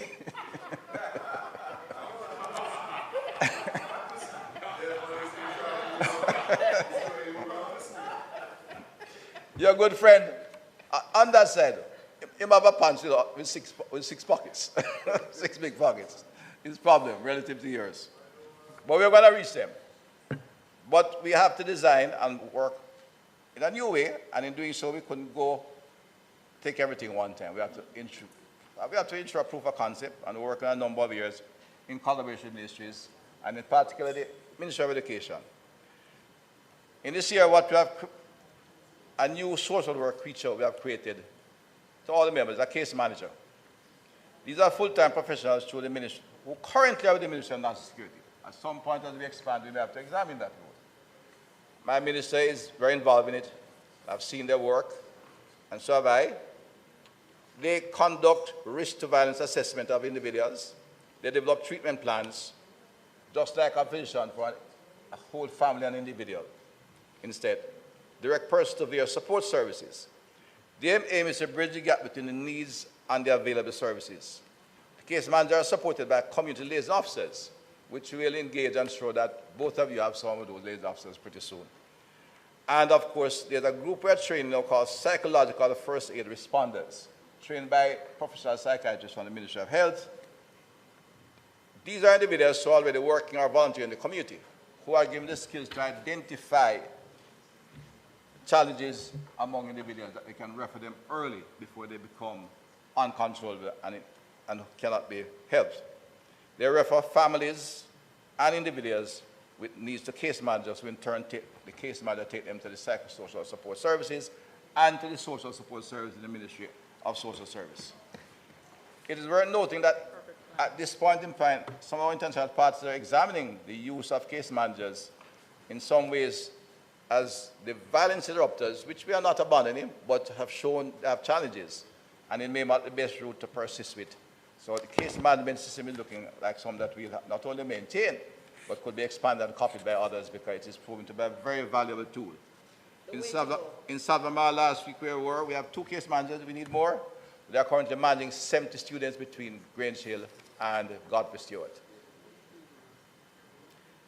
We introduced the community liaison aides. These are community-based, as I said, who may be employed or just volunteer in the community, with trained to assist the case managers in getting into the community, find the families, and working with them. We have graduated some 46 psychological first aid workers. This need to create the psychological, like a community aid Minister of Health, is that we will not get enough psychologists or professional psychiatrists at this point. We have to find someone who can identify the case early, and it's really the psychological first aid is like a community health aid. In the community, there are both full-time and part-time individuals who can identify the challenge and refer them quickly to where they can get professional help. They also provide trauma support to the victims and help to ward off acts of reprisal. They are equipped with the requisite skill set to identify emotionally disturbed persons and refer them to the case managers even before they commit acts of violence. The Ministry of Health will have the additional professional staff to accept the referrals. The research indicates that the western parishes, unfortunately, have the most severe problem at this point. And the first child and adolescent guidance and therapeutic wellness center is being built in Montego Bay with the support of the private sector and government agencies on the management of the Ministry of Health at Barracks Road. Indeed, it's a good coincidence, but the first adolescent and child hospital will be opening in the Western region pretty soon. And we look to continue working with the Ministry of Health that provides this kind of service, to expand it to meet the demand. I'm aware that the public health officers in the Ministry of Health are sensitive to the situation. What we are looking at, they got some additional staff in the last budget. We are looking at how we can ensure through the Business Council to ensure the Ministry of Health gets the staff in that area. They have need for staff. Hospital staff is a big demand, and it's like homicide, that's where the excitement is. When you hear someone go to the hospital and can get quick surgery, and they open them and put on what them hand on that. That is all great stuff and interesting stuff, but that will not significantly impact the quality of life and the trend of violence in our society and the trauma it causes out there. Yeah. The public health issue and the psychosocial support required is critical. And part of what we're doing is to provide that support, that the Ministry of Health will get the required support to provide the services. We also have some people called the curfew monitors. These are community volunteers who are trained in basic conflict mediation. In fact, 29 of them have been gathered by the courts as certified mediators. Their responsibility to identify vulnerable young people in the communities who are subject to child abuse. I repeat, their responsibility is to identify the vulnerable young people in the communities who are often subject to child abuse, human trafficking, and sexual abuse. And once we find them, to get them in the appropriate service for management, because they are the ones who end up causing Minister of Education the kind of problems we have been reading about in a number of schools. We have to catch them early and get them in a treatment plan and get the entire family in a treatment plan. The Minister of Finance just walked in, and they will be committing him to funding the Ministry of Health staff for psychosocial support. Mr. Speaker, we have embarked on a new and novel approach based on in terms of social investment. The entire team of persons indicated involved in efforts to steer and direct individuals away from violence. In a collaborative way, the team is working to resolve the social dysfunction, maintain peace, and offer opportunities for people. The activities of the team are proactive and designed to prevent individuals from being either victims or perpetrators of criminal violence. As we are executing within the framework of existing agencies, it will be sustainable and become normal social process. I'm saying, as opposed to a project where we take on individuals and fund it, and then when the project expires, the project goes. We are now making changes in the various agencies that we are working with in the ministries. In fact, there's a whole subgroup chaired by the Minister of National Security, the Permanent Secretary, including Minister of National Security,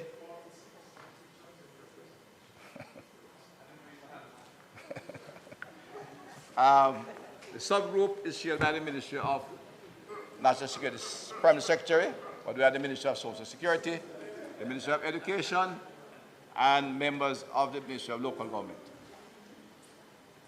And a comment, of course, on the role of the political directorate, because the work has shown, interestingly, that while we have established a strong community base and we're working, some of which I'm saying is not well known to my members of parliament. Yet the research shows that where the MPs are involved, we get better results. And I'm saying frankly, in fact, the research has said, look, and I'm saying it doesn't matter who the MP is. In fact, we had a classic case in schools. The two schools were compared. The best primary school in terms of success academically, conduct, behavior, and everything, was a school that every MP in the area was known by the school students. And ironically, the body here, and the two MPs, one is from this side and one from the other side, they were well known by the school. And the school was doing very well. Another school, the worst performing school in the island, didn't know who the MP of the council was. Right? And the researchers' view is that MPs, by virtue of what you might call the level of the ability to bring more support to the schools, can make a difference and to get involved in the community as well. So, Mr. Speaker, the model of case managers, community liaison officers working in unison extends attention beyond the individual and focus to the entire family. We are looking to improve and expand this model. You'll be seeing some of it in Salt Spring, and all other aspects of the programs required across the island. It's important to recognize a link between criminal violence and its contributing social factors has evolved. While poverty helps to create the environment, it is no longer the main driving force behind criminal violence. The reality is that the proliferation of advanced fee fraud, commonly known as lotto scamming, has given enormous power to some immature youngsters who cannot handle such power. The result is violence. It's one of the main drivers of targeted criminal violence that we are seeing and helping, and it helps to explain why social overall crime victimization is still relatively low. But we continue to improve our intervention. We are about to start, we are starting another facet of CSSP program, which again will have to be upscaled another time, but we now do what we call an interministerial school support strategy. It came about because, Mr. Speaker, my comment was that we could not stay with unattached youth only, who are left school. We are actually tackling the problem after the event, and we would always have the problem on an ongoing basis and maybe even getting bigger rather than smaller. So, in discussion with all our partners, it was agreed we could spend some money at the school level. And we worked on a program in the Ministry of Education where we see the school as the entry point into the community. We have a particular program working with 34 primary and high schools, so we now have the primary school involved. And much of them relate to zones, but as I said in the beginning, the 105 communities identified by this POJ are target communities. And as we settle in, and I know the Minister of Finance is keen on financing those areas. As he himself has said to me, we have to be able to afford them because our volatile communities provides a risk to the entire stability of society. And we cannot have our young children coming out, continue to be diversified into a life of crime as early as age 12 and 14. The Ministry of National Security is spearheading the committee I indicated earlier, and we are working, but we work closely with all the other agencies. The social safety net, we seek to bring the social safety net to the individual, to the family. So the part benefit, economic grants, civil registration, all part of the social safety net Jamaica has. We don't have a very tight social safety net, but it can be effective. When a poor family gets the part benefit, gets an enterprise grant after some training from Heart, and they get registered and get their ID, civil registration established, you can make have a transformative effect on them. And today, if the situation is that serious, we can even get social housing attached. But the government has a comprehensive list of things what we need to bring them together that each one support the other. And that picture up there, we're having discussion in Greenfield with some students. It's an eye-opening activity. Although we have had some trauma in Greenfield, that school principal is an effective leader. She was preceded by a gentleman, Mr. Stewart, and now she's I think she's, well, I know her as Miss Donaldson, but she's married, her second name. But the entire staff is particularly cooperative, helpful, and we're able to work with them. Indeed, Mr. Speaker, when I went across the primary school, as we say, we are going to get involved. There are some fantastic kids there. If we catch them and provide the social support, we will begin to make the change we need in society. Here, here. As indicated, the earlier programs were focused on unattached youths and therefore a narrow demographic area, those who have dropped out of school. We're expanding it. The approach we are now use will be sustainable. That was unsustainable and ineffective. Current approach takes a much broader perspective. We're engaging through the schools. We're able to reach the vulnerable families in the community. Upon identifying a child, we move to the family and bring them into the social safety net. The family level and ultimately at the community level. So, for example, when we encounter a truant child, or a child exhibiting troubling behavior, and I want to direct your attention a little bit to that diagram on the screen, but I'll come to it. We treat the child as well as we seek to address the family. The school becomes the point of contact because we don't find them easily before, although the Ministry of Health is a good postnatal clinic. It's not always to find the social problem postnatal clinic. We get them at school so that you can find the truant, the one with abnormal behavior, otherwise the one who is failing to just attend school regularly. And once you identify the child, the case manager, well, the guidance counselor, and in many cases with the school resource officer, and we are expanding that program. And the other persons in the school, some more trained in psychological first aid, will identify the child and take them to get first a psychosocial analysis, and then we take them and get them to the social safety net. Working with the community liaison officer, we can then take them and the CSSB of the police. However difficult the community, we can now take that person to social workers to the family and begin the process of rescuing the family and the entire unit. The police, of course, will have to deal with the gangs. I mean, apologies for that. But the amount of the social safety net includes skill training for unattached youth who may be at home still, for the older siblings, economic support for the parents, path, health benefits for the children. It is worth mentioning even the funding agencies require short-term results, but we are looking at a medium and long-term impact in this activity, Mr. Speaker. The schools themselves have specific initiatives and demand extra special staff, and the minister will look at how some of these schools can be managed. Things like literacy education acceleration program or critical programs. Program and support services, the counseling services, all crucial. And on our display, I indicate what I call the virtuous circle of social investment in our communities. At the school, you have a number of personnel involved, including your guidance counselor at the beginning, who we have to include their staff, school resource officer, there's a case manager, and others who will work with the principals and the staff of the school. And those that need counseling will be taken to the wellness center first for psychosocial services. Diagnostic, social diagnostic is done, and then they are taken to the Ministry of Local Government, Social Security, the training program in the heart, etc., and then on to the family where we have to solve the family's problem. If it works well, I can guarantee that we'll have success. But we are still at a stage, Mr. Speaker, where we are overcoming some of the resistance from institutions.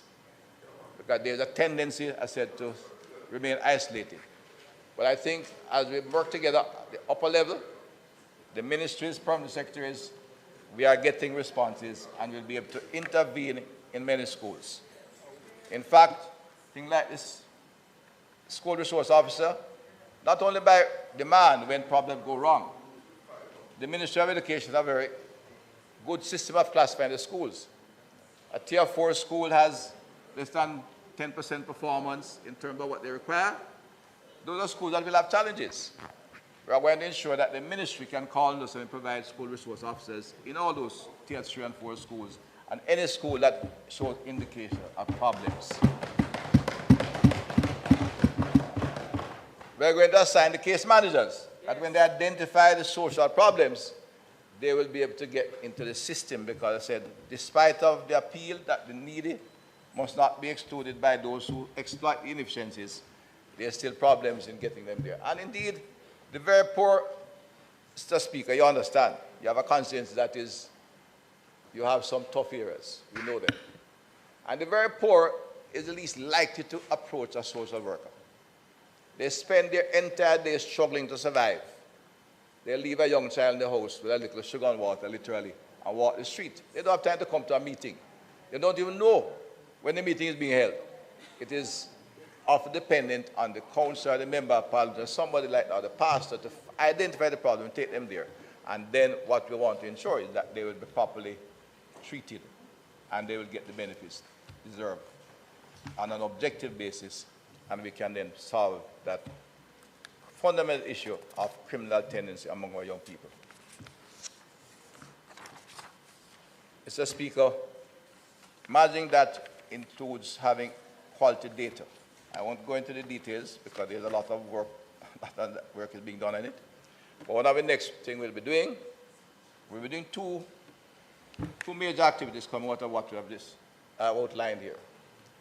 We're seeking to establish better data management and common standards that agencies can discuss the problems with the same language. Here we have challenges. Some of the data in the Ministry of Health, they consider personal. The SDC does excellent data work in the community, but they have no budget. I see so pointed the minister beside me. The Ministry of Local Government, the Ministry of Education have one set of data, and the police have another set of data. Violence, hospital data, violence, victim of violence, etc. We have to find a center where we can get all that data, have a common standard, and then establish a space where we can analyze the data and take corrective measures in a comprehensive manner. In fact, we have some publication I showed to the MPs.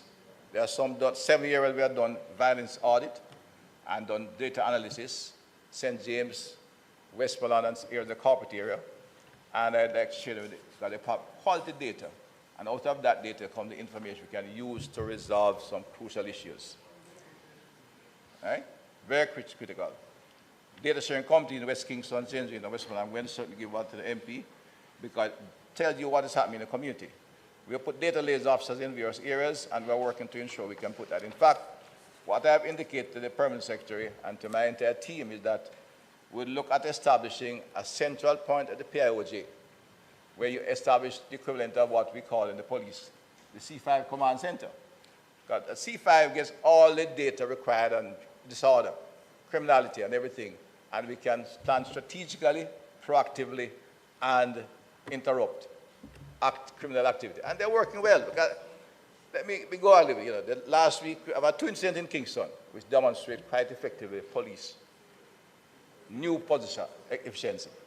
The shooting in Kingston, which some people want to remind them about 50 people shot by police, unfortunately. But that incident took place successfully against the criminals because police were deployed strategically. Intelligence and know. Right? Come in there. Mr. Speaker, the police was placed here because we had intelligence. We know there were going to be action. And they ran into a vehicle which was with 6 heavily armed men. 4 were shot, 5 arms recovered, 1 policeman was shot. Again, because the communication, other police hotspot patrol was in the west was coming to assist the police on time, immediately. They had the mobility, they had the communication, and they had the intelligence. The one that failed in the east, the first report I'm having, and I'll tell you that it was a sad one. We had 3 murder victims, and 1 youngster shot. 2 were children. 1 is the son of a police sergeant. Right here, what happened? The police was deployed. There were 2 police deployed to prevent that. The first report is that somebody called the police. No, that can happen. It shouldn't happen that way because the police in these areas should not move unless this command center directs them. But they are known in the area, they know the area. And people will call them who they know to check on something elsewhere. And they drove off from the spot, and with less than a minute, the criminals who were watching intervened, just, as I said, sprayed whoever was on the sidewalk and killed 3. It was traumatic. You know, we have done the event audits, I said, but that's the kind of operation. But I said the police was present and reflects the increased strategic deployment. We're going to continue that. We're expanding it across the island, and we're improving our intelligence, and we'll be able to interrupt the criminals. I've just mentioned that because that is the data and the communication give us the response. We want to do that for social services. And the PIOJ will have data that we can talk about, look at, and begin to respond to the communities, even before your members start complaining. And I assure the member from that part of St. Andrew that will not be allowed to grow into a big pocket. You won't get a big pocket. You will not get a big pocket. Tourism.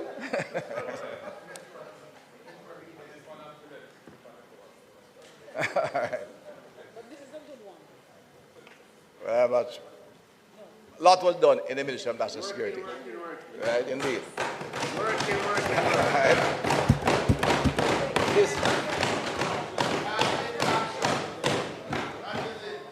This is a regular publication that you may wish to wish from the City Security Secretariat.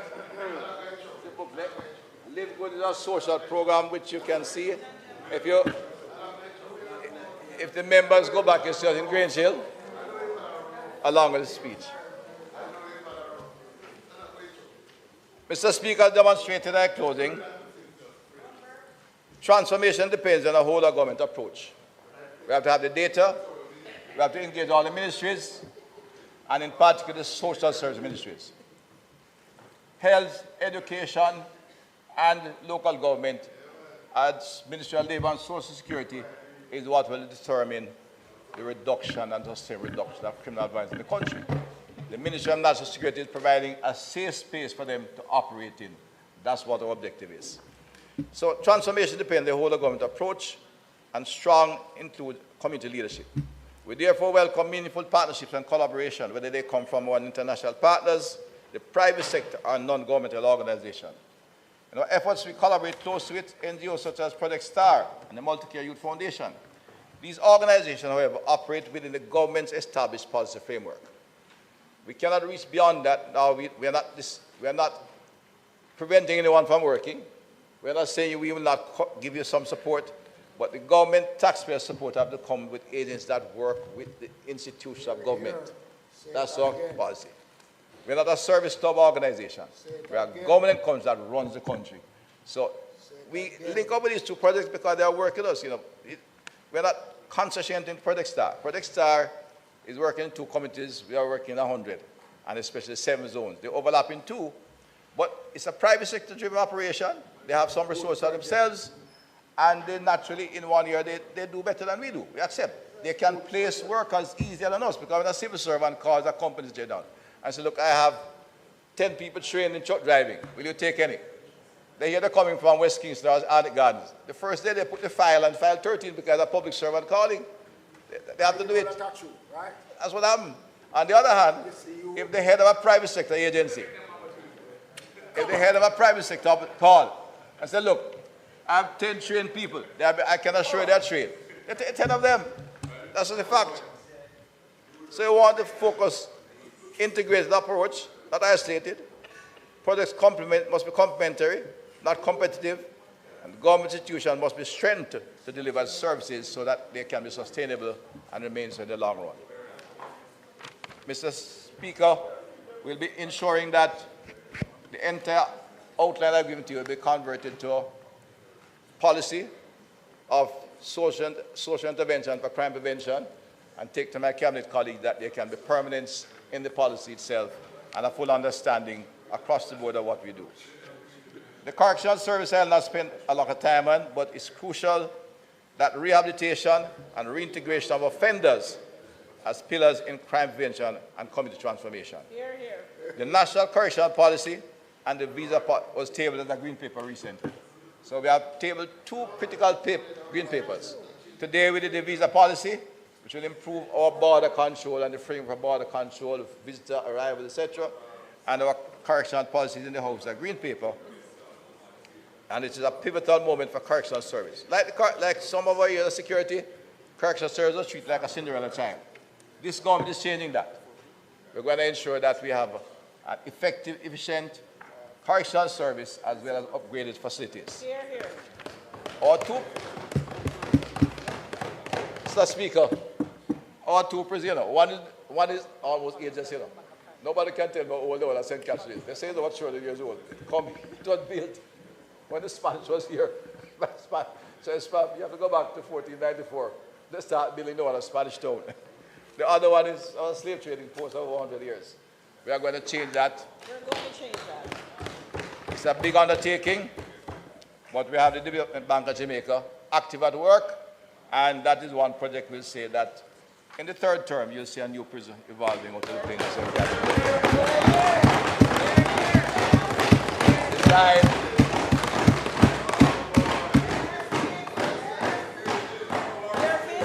Designed to have top security, rehabilitation, and effective, supported by effective reintegration and transformation program.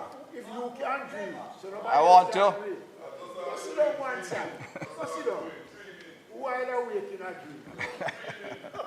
Blues busters. You're right. He'll never get up first. Hey, come back. I want to welcome the appointment of Commissioner of Corrections, Brigadier Raj Mason, and those leadership. We are confident that the transformation we seek will take place as it builds on the groundwork of the Commissioner, Lieutenant Colonel Gero, who retired earlier this year. Good men for working to bring about the kind of transformation the correctional service require, and we have some good officers and workers between the correctional and the probation service that is there to ensure we can reduce the recidivism and restore the kind of public order wish in conjunction with the police force. We have taken steps to bring about significant change in laws. Everyone here knows about the Zones of Special Operation, MOCA 2018, Firearm Prohibition Restriction Regulation Act. Amendments were done to the Process of Crime Amendment Act, Process of Crime, Money Laundering Prevention, Trafficking Persons, Criminal Justice Anti-Gang Amendment, Corrections Amendment Act, and of course the Law Reform Zones of Special Operations, Special Security and Community Development Measures. I just mentioned those because we have gone through them in this House, where we have creating the appropriate legal framework for the operation of a comprehensive anti-crime prevention and public order activity. Today we laid the visa policy. It's the second policy we have placed on the House, demonstrating the Policy Department's commitment not only bringing legislation, but leaving behind effective policy framework for operate and ensure a strong framework for security going forward in the country, where we can give assurance to the public of good order, public safety, and significant reduction in violence across our society. It is on that foundation we'll build a prosperous society, Mr. Speaker, and that's the commitment of this country. In closing, I want to re-emphasize that we are executing our policies in a manner that is generating success and assures of sustainability. We have made the investment, we are seeing the results. We will complete the investment, even in the third term. We have demonstrated that strong security provides a foundation for effective social investment and transformation. You cannot do one without the other. I wish to emphasize that the broad cross-section of social investment and the whole of government approach, coupled with creativity and innovation, will lead to the social stability we all desire. That's this government. Madam Speaker, I must address the members of this side, highlight even those of their own thinking have evolved with times. While they remain entrenched in outdated thinking, I invite them to read and join the progress from that side. Again, refer to the article by Mr. Castaneda and Mr. Onimami. One was born a communist, Minister of Finance in Mexico. The other, similarly, both professors in the United States University now. And they have an extensive theory on the need for increased emphasis on security, outlining how much more the safe developed countries have more police officers and other activities to deal with even less crime than we have. It costs, but I just take two extracts from it. And I quote, security must be regarded as an essential component of social protection. Security, public safety, must be seen as an essential component of social protection. Here, here. And affirm that tackling violence is essential because it obstructs the exercise and enjoyment of all other rights. Yes. True. The unnecessary debate over the use of what was in the Constitution, the state of public emergency, was in fact a most unnecessary activity. Yes. Its use have saved hundreds of lives. But this government have invested, having done the work to take our police force to another level and begin the process of investing in our volatile communities, will in fact achieve the objective.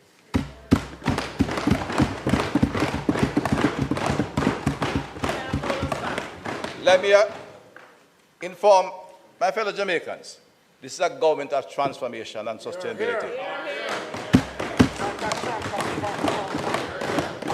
This is a government that is setting the stage for prosperity. Yes. Absolutely. Our critical policy that takes us on the right road. Yes. Security protects. Education transforms and empowers. Yes. And that prosperity abounds. My friends, as a closing, let us go to the good book and remind them of Matthew 5:45. Yes. You want to read it for me, Mr. You know the Bible, right? Matthew 5, with apology. Sorrows would fall on both the just and the unjust.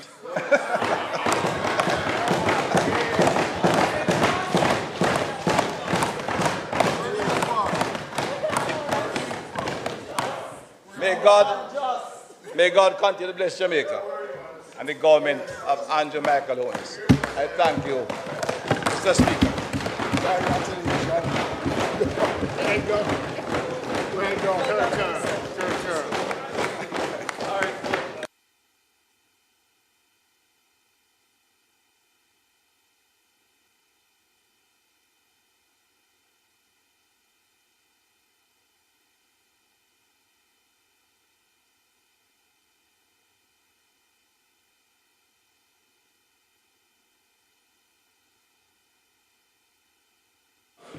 Members, just one correction. We did make mention of the cultural group as Hatfield, but rather it is Hartford. Mr. Speaker, I think this Honorable House will all agree that this was truly an excellent presentation by our Minister of National Security. Mr. Speaker, I now beg to move for the recommittal of all the items from announcements through to public business in order to complete the agenda for the day and to facilitate the notices of motions given orally, in particular for the motions therein to be moved by the respective members. May it please you, Mr. Speaker. The question is that the sectoral debate be suspended. Mr. Speaker, I further beg to move that the sectoral debate be suspended until the 21st of May at 2 p.m. in the George William Gordon House. May it please you, sir. The question is now on the floor for the sectoral debate to be suspended until the date announced and that we recommit to the full agenda. Those in favor? Those against? Ayes have it. Announcement. Laid on the table of the House are the following. Annual reports of the Jamaica Tourist Board for the financial year 2022-2023. Annual reports of Jamaica Vacations Limited for the financial year 2019-2020. Under the Trademarks Act, we have the Trademarks Amendment, Rules 2024 and its resolution. Under the National Identification and Registration Act, we have National Identification and Registration Regulations 2024 and resolution. National Identification and Registration Identity Services Regulations 2024 and resolution. National Identification and Registration Assignment of National Identification Numbers Regulations 2024 and resolution. National Identification and Registration Information Security Regulations of 2024 and resolution. National Identification and Registration Appeal Tribunal Regulations 2024 and resolution. Under the Revenue Administration Act, we have the National Identification and Registration Electronic Forms Regulations 2024 and the Revenue Administration Assignment of Registration Numbers for enrollment under the National Identification and Registration Act Regulations 2023. And finally, we have the Green Paper numbered 03 of 2024 entitled the National Visa Policy 2024. Thank you, Mr. Speaker. Bills brought from the Senate, petitions, papers, report from committees, notice of motion given orally. Mr. Speaker, I beg to give notice that at the next meeting of the House, I'll move the following. The Trademarks Act, the Trademarks Amendment Rules 2024 resolution, whereas Section 78 of the Trademarks Act, hereinafter referred to as the Act, provides that the Minister may from time to time make such rules subject to affirmative resolution, A, for regulating the practice under the Act, including the service of documents, B, for classifying goods for the purposes of registration of trademarks, C, for making or requiring duplicates of trademarks and other documents, D, for securing and regulating the publishing and selling or distributing in such manner as he may think fit of copies of trademarks and other documents, E, for the regulation of trademark agents, F, prescribing fees payable under this Act, G, generally for regulating the business of the office in relation to trademarks and all things by this Act placed under the direction or control of the Registrar.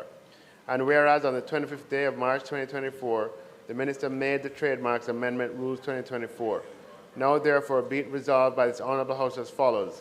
This resolution may be cited as the Trademarks Amendment Rules 2024 resolution. The Trademarks Amendment Rules 2024 is affirmed.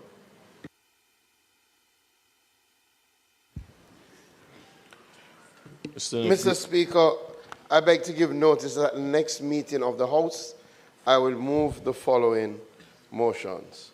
Whereas by virtue of Section 33(1) of the National Identification and Registration Act, herein referred to as the Act, the authority may, with the approval of the Minister, make regulations generally for giving effect to the provisions of the Act. And whereas by virtue of Section 33(2) of the Act, such regulations may provide, among other things, for the forms to be used in connection with any application, notice, certificate, or any other document required to be issued under the Act, the procedures and practices to be followed by the authority in the collection and verification of information required for the enrollment of individuals and disposal of information collected in respect of an individual whose enrollment is refused, the procedure and processes for the manufacture, preparation, issue, surrender, cancellation, renewal and replacement of national identification cards, the form and content of national identification cards, the procedure for the correction and registration of changes to the identity information of enrolled individuals, the fees that may be charged by the authority, the procedure for verification and authentication of the identity information of enrolled individuals, the procedure for archiving information in the custody of the authority, the procedure for the destruction of identity information in the custody or control of the authority, where retention of such information is no longer necessary for the purposes of the Act, the form of warrants to be issued under Section 29(1) of the Act, and any other matter required to be prescribed. And whereas by virtue of Section 3 of Section 33 of this Act, regulations may be made that section may be subject to affirmative resolution. And whereas on the 8th day of May 2024, the authority, with the approval of the Minister, made the National Identification and Registration Regulations 2024, now therefore be it resolved by this Honorable House as follows. The resolution may be cited as the National Identification and Registration Regulations 2024 resolution. The National Identification and Registration Regulations 2024 are hereby affirmed. Whereas, by virtue of Section 33(1) of the National Identification and Registration Act, hereinafter referred to as the Act, the authority may, with the approval of the Minister, make regulations generally for given effect of the provisions of the Act, and whereas by virtue of Section 33(2)(d) of the Act, such regulations may provide for the procedure for the generation and assignment of national identification numbers, and whereas by virtue of subsection 3 of Section 33 of the Act, regulations made under this section shall be subject to affirmative resolution, and whereas on the 8th day of May 2024, the authority, with the approval of the Minister, made a national identification and registration assignment of national identification numbers regulations 2024, now therefore be it resolved by this Honorable House as follows. The resolution may be cited as the National Identification and Registration Assignment of National Identification Numbers Regulations 2024 resolution.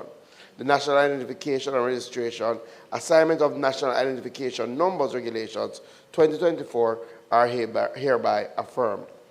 Whereas, Minister, sorry, just for the record, please state the name of the regulation going forward and those before. no problem. So the first is the National Identification Registration Regulations 2024 resolution. The second that I just read is the National Identification and Registration Assignment of National Identification Numbers Regulations 2024 resolution. Third, the National Identification and Registration Information Security Regulations 2024 resolution. Whereas by virtue of Section 33(1) of the National Identification and Registration Act, herein referred to as the Act, the authority may, with the approval of the Minister, make regulations generally for giving effect to the provisions of the Act, and whereas by virtue of Section 33(2) of the Act, such regulations may provide, among other things, for the procedures and processes for the storage, management, security, and confidentiality of information stored in the national databases, including technical standards with respect thereto for the preservation, custody, and safekeeping of information collected by the authority and for any other matter required to be prescribed. And whereas by virtue of subsection 3 of Section 33 of the Act, regulations made under the section shall be subject to affirmative resolution.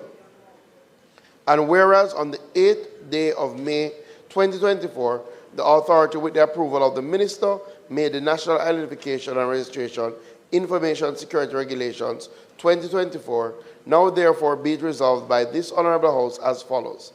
Resolution may be cited as the National Identification and Registration Information Security Regulations 2024 resolution.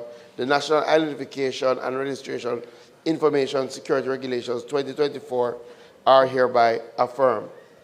The National Identification and Registration Appeal Tribunal Regulations 2024 resolution.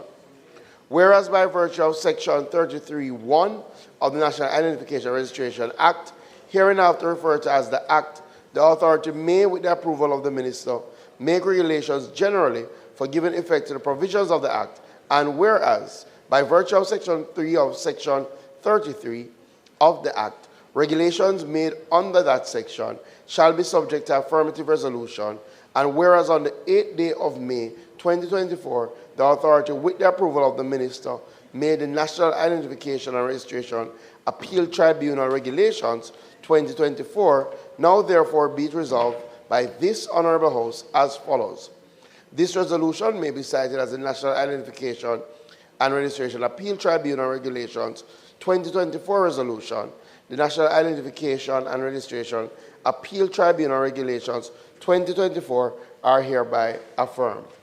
The National Identification and Registration Identity Services Regulations 2024 resolution. Whereas, by virtue of Section 33(1) of the National Identification and Registration Act, hereinafter referred to as the Act, the authority may, with the approval of the minister, make regulations generally for giving effect to the provisions of the Act.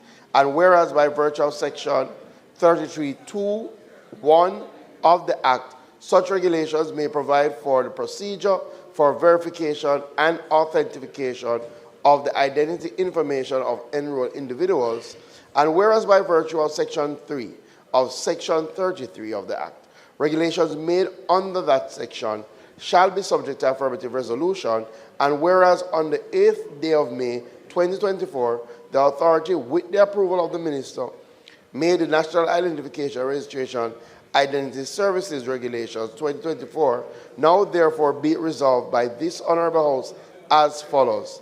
The resolution may be cited as the National Identification and Registration Identity Services Regulations 2024 resolution.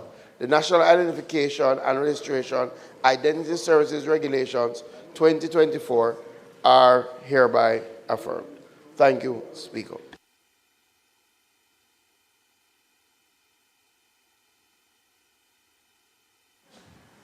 Mr. Speaker, it is not intended to do any further business today. No, you don't need to. It's affirmative. On the motion of adjournment, if you want, you can say. Mr. Speaker, it is not intended to do any further business today. I therefore beg to move that this Honorable House be adjourned until May 21, 2024 at 2 p.m. when the speakers in the continuation of the sectoral debate will be the Honorable Delroy Chuck, Member of Parliament for North Eastern St. Andrew, and Minister of Justice, as well as the Honorable Floyd Green, Member of Parliament for St. Elizabeth, Southwestern, and Minister of Agriculture, Mining, and Fisheries. May it please you, Mr. Speaker. You want to.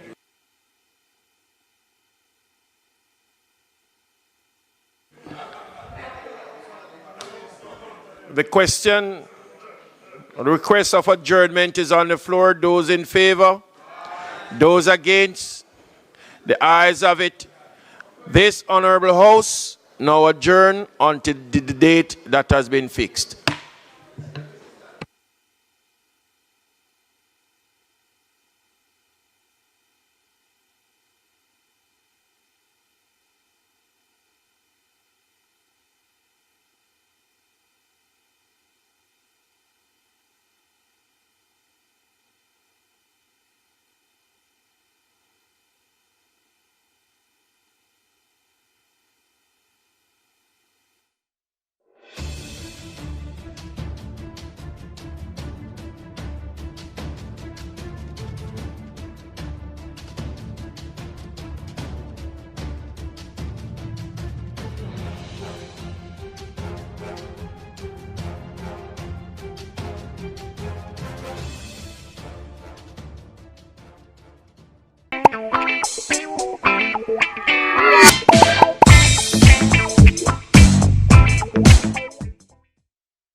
Crime is Jamaica's #1 threat.